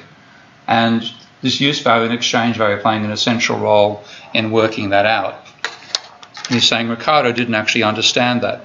So he's saying you've got to first of all explain profit on the basis of exchange of equivalence. And again, I've mentioned this particular quote. You have to buy commodities at their value, sell them at their value, and yet get more out of circulation. Those are the conditions of explaining where surplus comes from. Again, this is from Volume 1 of Capital. So he applies it very soundly to labour, but not to machinery. So you find him talking about a machine. If you did his logic properly, you've got the MCM plus circuit, your machine being used in that circuit. Its exchange value determines price. Its use value is it produce commodities for sale. It'll be a source of surplus. That's just how simply it drops out of his own logic. And there's a quantitative use value and a quantitative exchange value, exactly the same as labour. From a thermodynamical point of view, it's because the machine, like labour, can also harness free energy. And it's actually a much more effective way of doing that than labour itself is, for obvious reasons. So how did he get the other result? Well, enormous amounts of verbal gymnastics. So you find him, the explanation he began with is this negative one, that labour is unique, therefore all other commodities can be ruled out as a way of producing surplus value. And that's what works for saying machinery doesn't play a role. But in the dialectical thing, he's got to say why what applies to all commodities means labour produces a surplus, but machinery doesn't. And there's a huge amount of verbal diarrhea in this stuff, using terms in multiple... Yeah? How can that sort of escape the simple principle that people get machines for the sole reason of replacing human workers? Pardon? How can that sort of escape the concept that the whole point of the machinery is to replace human workers? I know. But it's what's been tied up into Marxist logic all the way through. They want to hang on to labour theory of value, and they're willing to say that all these machines add no surplus value, which, when you put it in the energy terms, it means machines don't effectively harness energy. So who's going to push the train home tonight? You know, it's insane when you put it in that particular framework, but this is why I think it's so important to get the thermodynamic value components worked out as well, because it clarifies a whole lot of nonsense that's turned up not just in Marxist, of course, but also neoclassical theory. You see kind of, I don't know, some capitalists who like sort of say, oh, there's great new bit of machinery, it saves me 100 people, and they're keen to quantify it in that way to trumpet how good it is. And you can actually quantify it that way. I mean, if you look at manual workers and what a machine produces, there's actually the person who first termed the idea of a conversion of energy usage into like equivalent of energy, human slaves working for you, was Buckminster Fuller. Have you heard of the Buckminster Fuller? Okay. He actually, in an illustration he wrote, he talked about people in a car being pushed by energy slaves. And he worked out how many people you'd need to have pushing for your car to be equivalent to human labour moving you around. Like horsepower. Yeah, well, horsepower apparently is 3/4 the power of a horse when you work it out formally. And that is about 9 times the power of a human labourer. So if you actually want to move something from one spot to another, which is the useful work you want to execute, the horse has 9 times the amount of power to do that a human being has. So the horse can carry 9 times as much as a human being can do. So you're getting, by switching from one to the other, you're getting a dramatic increase in the energy you're managing to exploit. So it all makes perfect sense in that world, in the real world. But Marxists are trying to hang on to the argument that only labour adds that value. So no contribution from animals, no contribution from machinery. Wrong, but it's tied up with a philosophical belief about the nature of capitalism and that it's going to give way to socialism. And that, if you put yourself back at the time Marx was writing, one thing I think it's very important to understand is we sort of see Marx as a German philosopher living in England. And the England we think of is England as it is today. But England as it was then was much more like India 40 or 50 years ago. For example, I think Marx and Jenny were living in Chelsea at one stage, and they had to move out of Chelsea. You know what the motivation for moving out of Chelsea was? Okay. Pardon? The cholera outbreak. Okay? So in that sense, you're talking, you've really got to think of a very poor, underdeveloped economy with huge overpopulation, massive pollution, and threats from diseases everywhere, and the type of anger that would give you in a working class that's feeling themselves as being exploited, living in terrible conditions, child labour everywhere, people sleeping next to machinery because that's where they were required to sleep. Okay, that's India, I think, is a far better basis for thinking about where Marx lived than England in our minds. So he's got a lot of anger about this, and it's justified. But the argument is we're going to get to socialism. That's the promised land. Well, then Marx comes up with a piece of logic that actually says, no, it's not going to happen. I think it was an existential crisis for him that he wouldn't let himself have. So he found a way of making his logic look like it stuck with his previous argument that led to declining rate of profit and therefore socialism coming about. He wanted to hang on to that. It was just too much for him to let go of it. So what you find when you read the sections of Capital where Marx is trying as a genuine intellectual to justify a negative conclusion for the role of machinery, using this positive explanation of where surplus comes from, you find him juggling words around to try to make it look like it makes sense. He says means of production transfer their value only insofar as with their use value they lose also their exchange value. Well, that's fair enough. Okay, the machines wear out as you use them. That's what that's basically saying. What he's trying to do is to make an equivalence between depreciation and contribution to production. That's what he's trying to reach in this set of phrases. So he said, if you consider any instrument of labour, its use value is completely consumed and therefore exchange value completely transferred to the product. Yeah, but so is its use value. Okay? He's talking about exchange value of a machine being added, not its use value. But why did the capitalist buy the machine? For its use value. So yes, the depreciation turns up as part of the cost, but part of the revenue is the extra machine or extra output that it's produced. So he's starting to talk in all sorts of confusing ways, and use value is dropping into the background here. And so suppose a machine lasts 6 days, then it loses 1/6 of its use value, and therefore parts with 1/6 of its value. It is thus strikingly clear, which is obfuscation plus, the means of production never transfer more than they themselves lose. So he's got back to the equivalence of depreciation and contribution to production. Okay, but it's turgid. They lose their use value, but is that equivalent to it? Well, he's arguing ultimately that it is. And he also starts talking about in the labour process, the manufacturing process, they lose their original forms. They cease being a machine. They become products from one use value to another. That's talking about transmitting utility, which again is nonsense in Marx's framework. So all this language, I think, was Marx trying to justify it to himself and being sufficiently sophisticated in how he expressed himself to fool most of the Marxists who wanted to believe this as well. So the maximum loss is limited by the labour time necessary of their production. Therefore, they add no more, and this is that phrase I showed you earlier. If they take 500 days to make, they can't add more than 500 days worth of value, so no net contribution from labour. It's based on contradicting his logic rather than applying it. And then also notice he's denigrating the role of use value. So it's no wonder people like Sweezy not so much got confused, but they think they were justified in leaving use value out of the thinking, because you can find phrases like this where Marx is trying to hang on to his original logic without losing it by admitting to reality. So it's again, I'll let you go through all that in detail if you read the slides.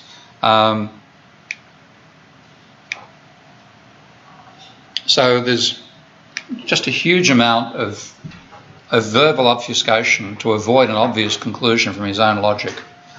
And with that doing it, what you got is labour theory of value being enclosed, Marxists believing that socialism would overtake capitalism. I think this had enormous consequences for human history. We wouldn't necessarily have had the Russian Revolution in the form it took. Okay? There's a huge set of ways in which this has actually had enormous negative impact upon human society. So I'll let you look at those in more detail because I've got so much material here. So I'll leave the slides up here to take a look at. But the logic itself is really important. I think this really helps you understand and structure capitalism. You've got to throw away the labour theory of value, but the dialectical concepts remain, and they can give you an entirely sensible way to structure analysis of capitalism. And let's see what I've got to here. I'll let you look through these particular sections in more detail. Meghnad Desai also attempted to make this stuff consistent. He ended up contradicting another one of Marx's main bases for logic. So, pardon me diving through too quickly here.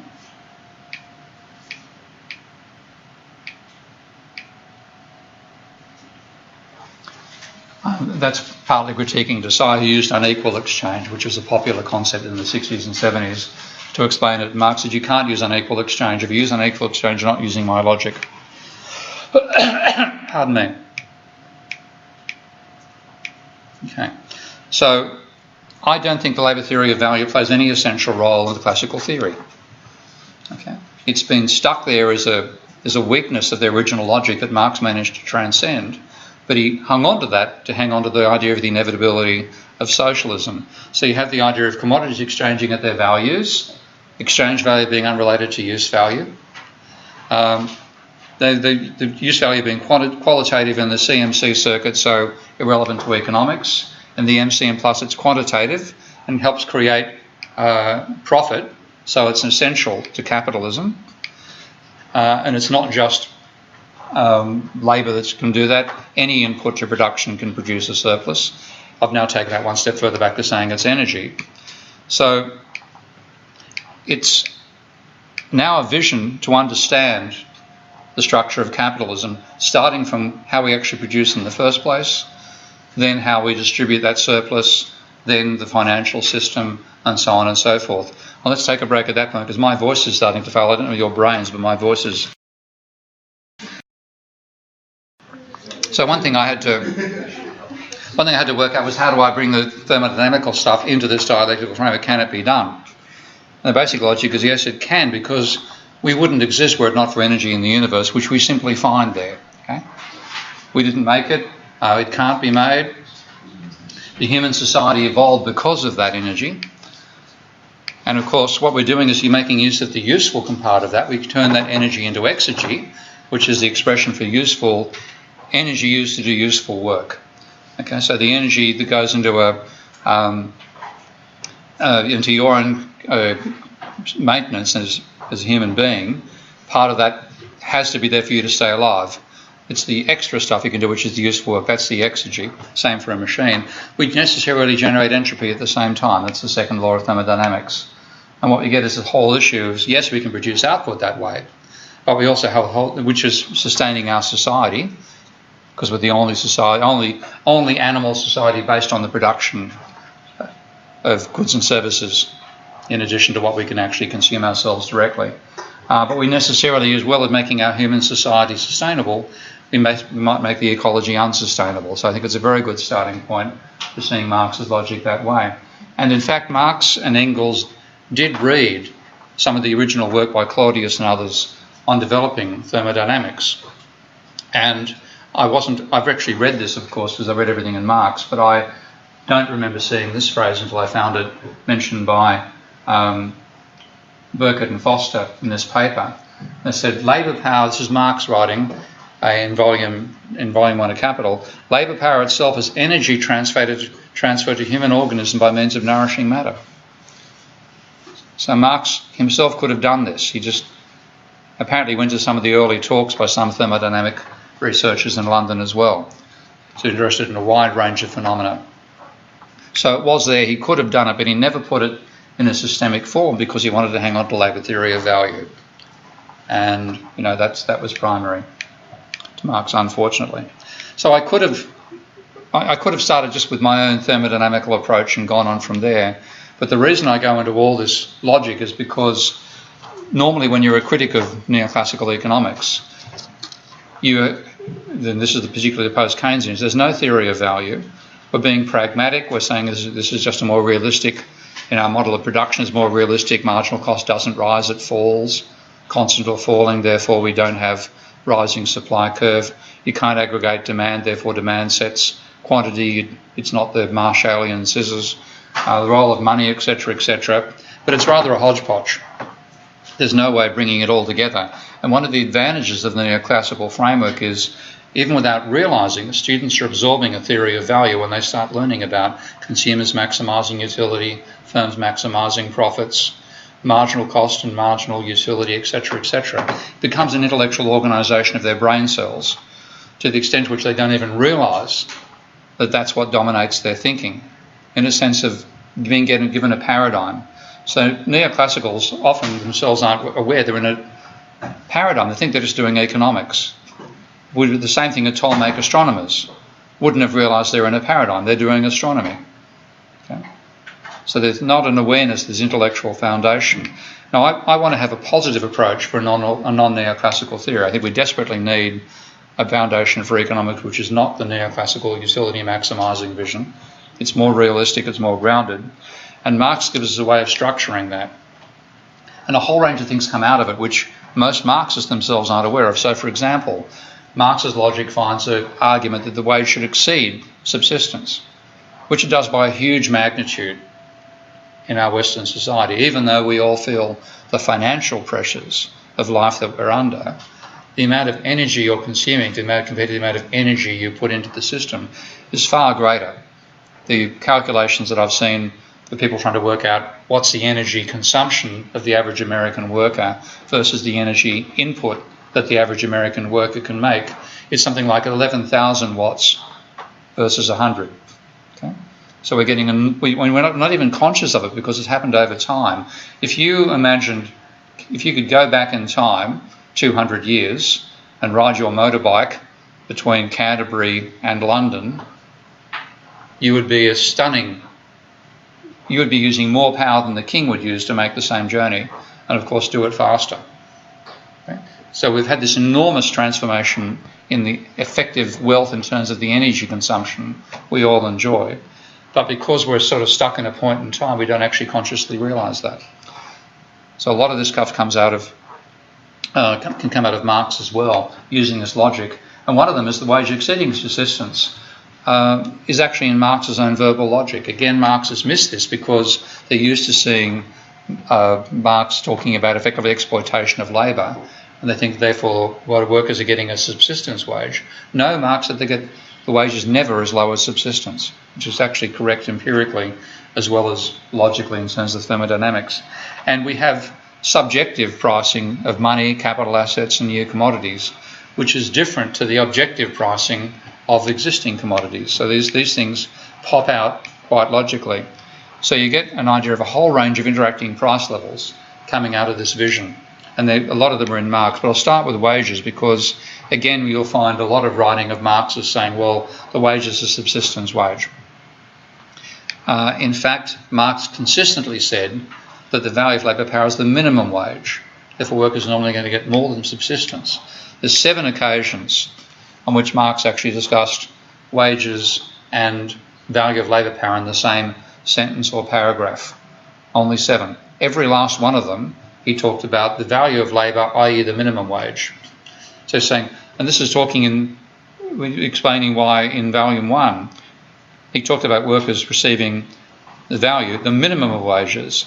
That's because I want to actually start with a simplified level and work to a higher level later when you talk about the influence of landed property. So he starts by assuming workers get their value, then the next stage is explaining why they get more than their value, starting from that initial foundation. Here's another one. The natural price of labour is nothing but the minimum wage.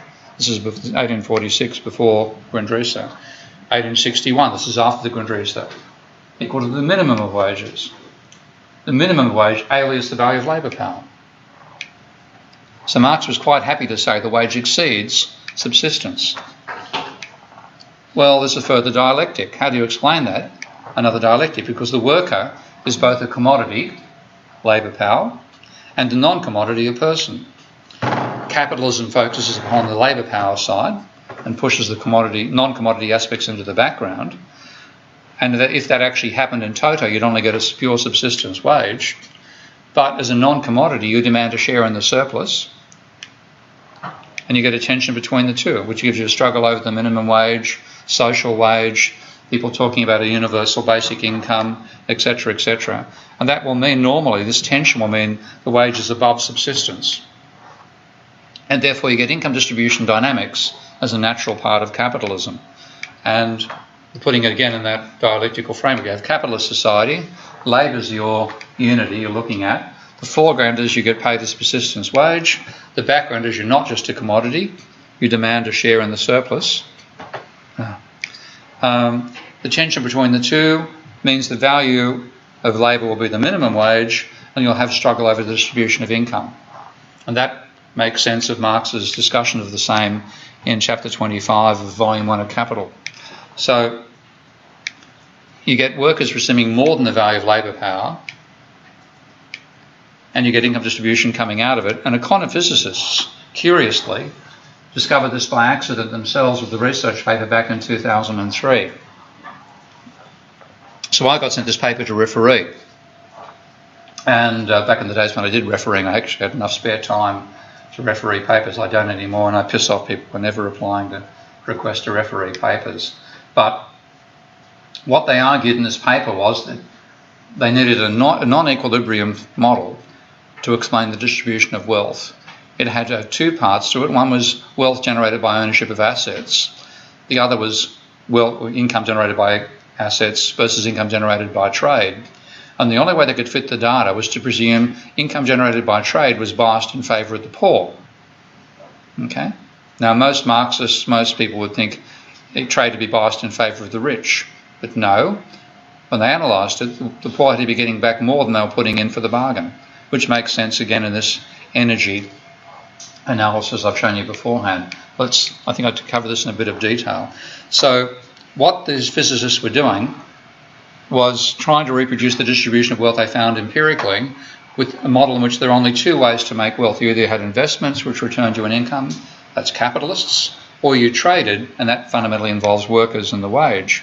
So, and they had a non-linear stochastic model for it. And they said trades are a transfer of wealth from one agent to another with the price fluctuating around an equilibrium.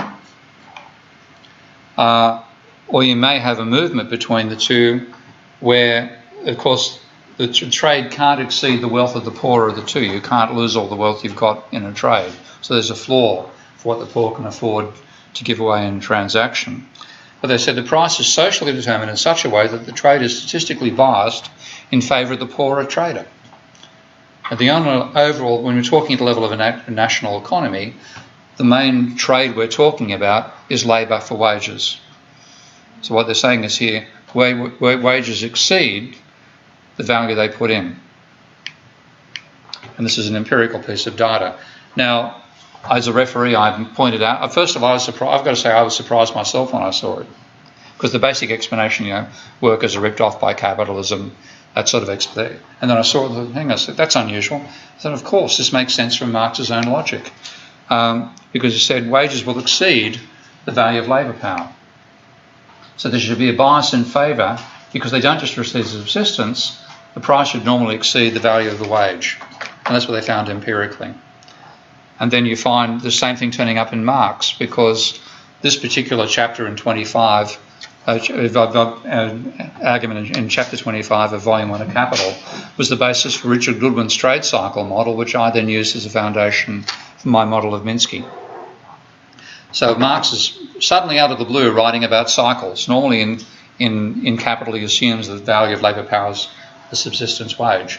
But suddenly he's gone beyond this for about 3 or 4 paragraphs. He says accumulation slackens in the consequence of a rise in the price of labour, because the stimulus is blunted. The increasing wage means lower profits. The rate of accumulation lessens, but with that lessening, the primary cause of the lessening vanishes. In other words, economic activity has dropped, unemployment is higher, workers can't get the same wages anymore. So the price of labour falls to a level corresponding with the needs of the expansion of capital. And note this expression here, whether the level be below, the same as, or above the one that took beforehand. So he's not talking about a tendency back to just subsistence wages. It's a continuous cycle. And this is an expression that I think makes it fairly likely that the reason Marx spent most of his post-writing of Capital years trying to learn mathematics, I think he was trying to put this model into calculus form. He didn't quite understand it. He didn't work how to do it. If he'd done, he would have beaten mathematicians by about 50 years. He said to put it mathematically, to put it mathematically, the rate of accumulation is the independent variable, the rate of wages is the dependent variable. So wages are driven by accumulation. Wages are the residual output, and that also ends up being mathematically and empirically correct. So this is, again, that use value, exchange value dialectic as applied to labour lets you understand that particular income distribution foundation for dynamics in capitalism. Then you have, how do you realise surplus value? Because the whole idea about surplus value is you produce surplus commodities. But to make money, you've got to sell those commodities. So suddenly the primacy of use value and exchange value inverts. You can produce a whole lot of stuff which nobody regards as useful, therefore it doesn't sell. My favourite illustration here is, imagine that some entrepreneur convinces a bank that there's going to be an absolute boom in Rastafarian hairdos. You know what the basic ingredient for Rastafarian hairdos is? Cow dung. Okay? So he goes and produces a whole lot of cow dung, which he can't sell. Lots of exchange surplus value, no capacity to turn that into surplus money as well. So you have a higher value, but you've got to realise it. Okay, you've got to re-enter the production process and convert those surplus commodities now into surplus money. And that's what I call a realisation problem. Okay? Realising the surplus you've generated in production is a real problem in capitalism. And now you have a primacy of use value, both in terms of things actually being useful and produced in proportion to the demand that exists in society at the time. So you get effective demand turning up there. So the commodity, there's a barrier which lies outside of the commodities and exchange value, only at the same time as its use value. Secondly, it has to be an equivalent for it, etc., etc. But you've got to actually be able to sell it. Effectively, Marx is predating Keynes's concepts on effective demand here. So it's a barrier to this. You produce the surplus commodities, you've got to turn them into money. So that inverts the importance of use value and exchange value. I'm trying to get to my particular proposition here in terms of Marx's use value, exchange value logic. But now, for the realisation problem, use value is dominant, exchange value is secondary. Let's see if I've got the little thing here. Okay, so we have the CMC circuit now, because once you produce the commodities, you're trying to sell them back into the market. So use value, they're essential for sale. Background, they're used to generate profit. You might fail to actually generate that profit. So you get issues of effective demand both at the individual capitalist level and collectively as well. On money. Now, a lot of Marxists have I haven't read enough of de Bruynhoff to say this properly, I must confess, but the standard interpretation of money in Marx is money is gold, or rather gold is equivalent to labour time. And it's a commodity theory of money. But in fact, when you take a look at Marx, when he explains how he structures his logic, that was just to get away from the monetary system as part of the determinant of the economy, leave that for later, work at the core level and work out this idea of a whole lot of working from inside an onion and working out to it again. So there's a credit theory of money in Marx, and this turns up, I think, in volume 3 of Capital. What now does the industrial capitalist pay, and what therefore is the price of loaned capital? He said what the buyer of an ordinary commodity buys is its use value, what he pays for it is its value, which is the cost of production. So Marx is saying, what's the cost of production of money? Double entry bookkeeping. It's virtually zero. He said what if the borrowed money buys is its use value, what does he pay for it? Surely not its price or value. Okay? If you could get money for the cost of its production, you'd be paying for the cost of a ledger book and the wages of a clerk making entries in the paper. So it might cost 10 cents to make £100. You don't buy £100 for 10 cents. Okay. So what does Marx explain? How do you actually like this? He said the borrower doesn't pay the exchange value of money, he pays the use value. And its use value is producing a profit. So the value of money or commodities deployed as capital does not depend on the value as commodities, but on the quantity of surplus value they produce for the owner. The price you're willing to pay depends on the profit you expect to get out of it. So we're now getting subjective ideas and uncertainty turning up as well. So for money, its exchange value is set by its use value, but its use value is speculative. So you have in that sense, money is both a commodity and a non-commodity. It's essential for exchange, but but you can't produce it by means of other commodities. If you could, you'd be a forger. So he's saying this looks irrational from the point of view of ordinary commodities, but it makes perfect sense within this dialectical framework. So, let's see. So what is sold is its use value, and that's its function to produce exchange value, to produce a profit. So you get subjective expectations turning up and uncertainty about what that future might be, determining the price of credit you'll pay later. So you get another dialectic, which is money. So you have the MC and plus circuit now, money being the element of it. The foreground is it's a commodity, it's essential to exchange. The background, it's a non-commodity. You can't produce it by means of other commodities. So its exchange value is set by its use value. Now, what's its use value? Well, it's subjective. There's no objective basis for the rate of interest, and Marx says this several times. There's no natural limits, okay? So he's again, a bit like Keynes, he's saying the interest rate is not a price set in the market between supply of loanable funds and demand for it. It's something wholly independent of that. Again, this is a lot of this predates Keynes. There's lots of things which you can bring out of Marx to give a solid foundation for Keynes's work as well. So the minimum level is indeterminable. So you get a pricing of capital assets as well. And this is a beautiful section to show how Marx uses this use value, exchange value stuff to clarify stuff that Ricardo got wrong. Because he's quoting Ricardo, and Ricardo is saying, well, what do you pay for a mine? And Ricardo says, well, you pay the value of the mine. Now, what's the value of a mine? Well, in Marx's and Ricardo's terms, it's the amount of labour that's gone into producing the mineral deposit. But Marx's point is there's no labour that's gone into producing a mineral, it's just there. So if you paid the value, you'd get it for free. So he said, value is an ugly phrase here. He's critiquing Marx at this stage. This is in the Theories of Surplus Value, Part 2. So he says what Ricardo says, let's see.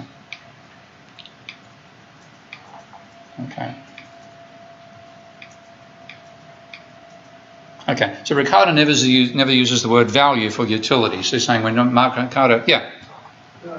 Just on this question, Ricardo as well as the classical economists say that the value is rent. Value of rent, yeah. The free gifts of nature, you pay a rent. Yeah. That's excluded out of the value question, right? That would now be included in here because Marx would again be saying the land itself is another commodity, non-commodity. Okay, so again, the basic dialectic starts with the idea of a commodity, but then it goes into things which are both commodities and non-commodities. Labour is one, money is another, and so is land. Okay? So you could incorporate that as well. So he's saying Ricardo never uses value for utility. Does he mean to say that compensation is paid to the owner of quarries and coal mines for the value the coal and stone had before they're removed in their original state? And he says then he invalidates his entire doctrine of value. And I love this phrase. Or does value mean here, as it must do, the possible use value and hence the prospective exchange value of the coal or stone? So what he's saying is the price you're willing to pay for a capital asset, including a mine and including land in this case, is your expectations of profit from it, okay, which are not related to the cost of production of it. So you get this idea of capital assets.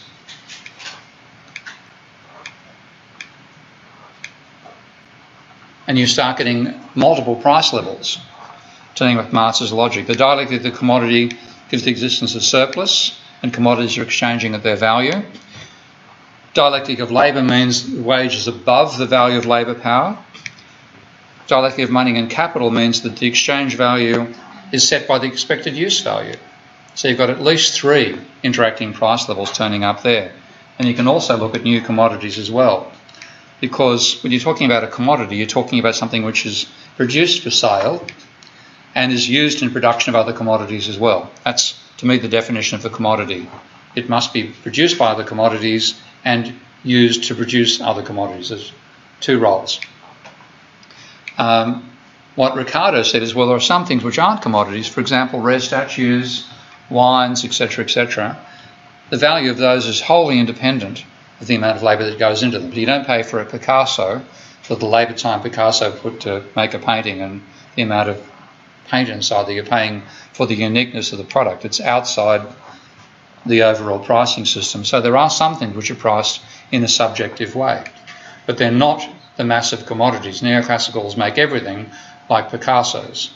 The utility matters each time.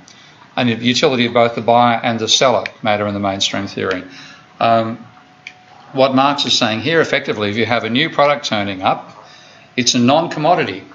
It's not just produced to other commodities, but it's produced by other commodities. So what you can get is the price you're willing to pay for that will be set by the subjective utility you see that thing as having, which is why people pay a fortune to be early adopters of new technology, normally regretting the decision afterwards, I might add, speaking from personal experience. But you, Apple Watch, notice my Apple Watch? Okay. It works much better when it's on the table, not being recharged every bloody night. Okay. So you get a complex systems approach to economics coming out of this. You've got multiple conflicting price levels. You have normal commodities which you can use. I'm actually going to modify this Raffian input-output idea combined with energy. There's another bit of work I've got to do. And you get labour with subsistence being the minimum wage, with the predator-prey type dynamics that Goodwin gave us about income. You get effective demand with periodic failures to realise surplus value on a systemic level with recessions and so on. Money and capital assets having expectations-based pricing and debt turning up there as well. And you have the idea of non-reproducible or novel products, where the Austrian approach to pricing makes plenty of sense. And hence early adopters and profit out of being the first in a new area and so on. So you get an integration of micro and macro visions here. Say's law goes out the window.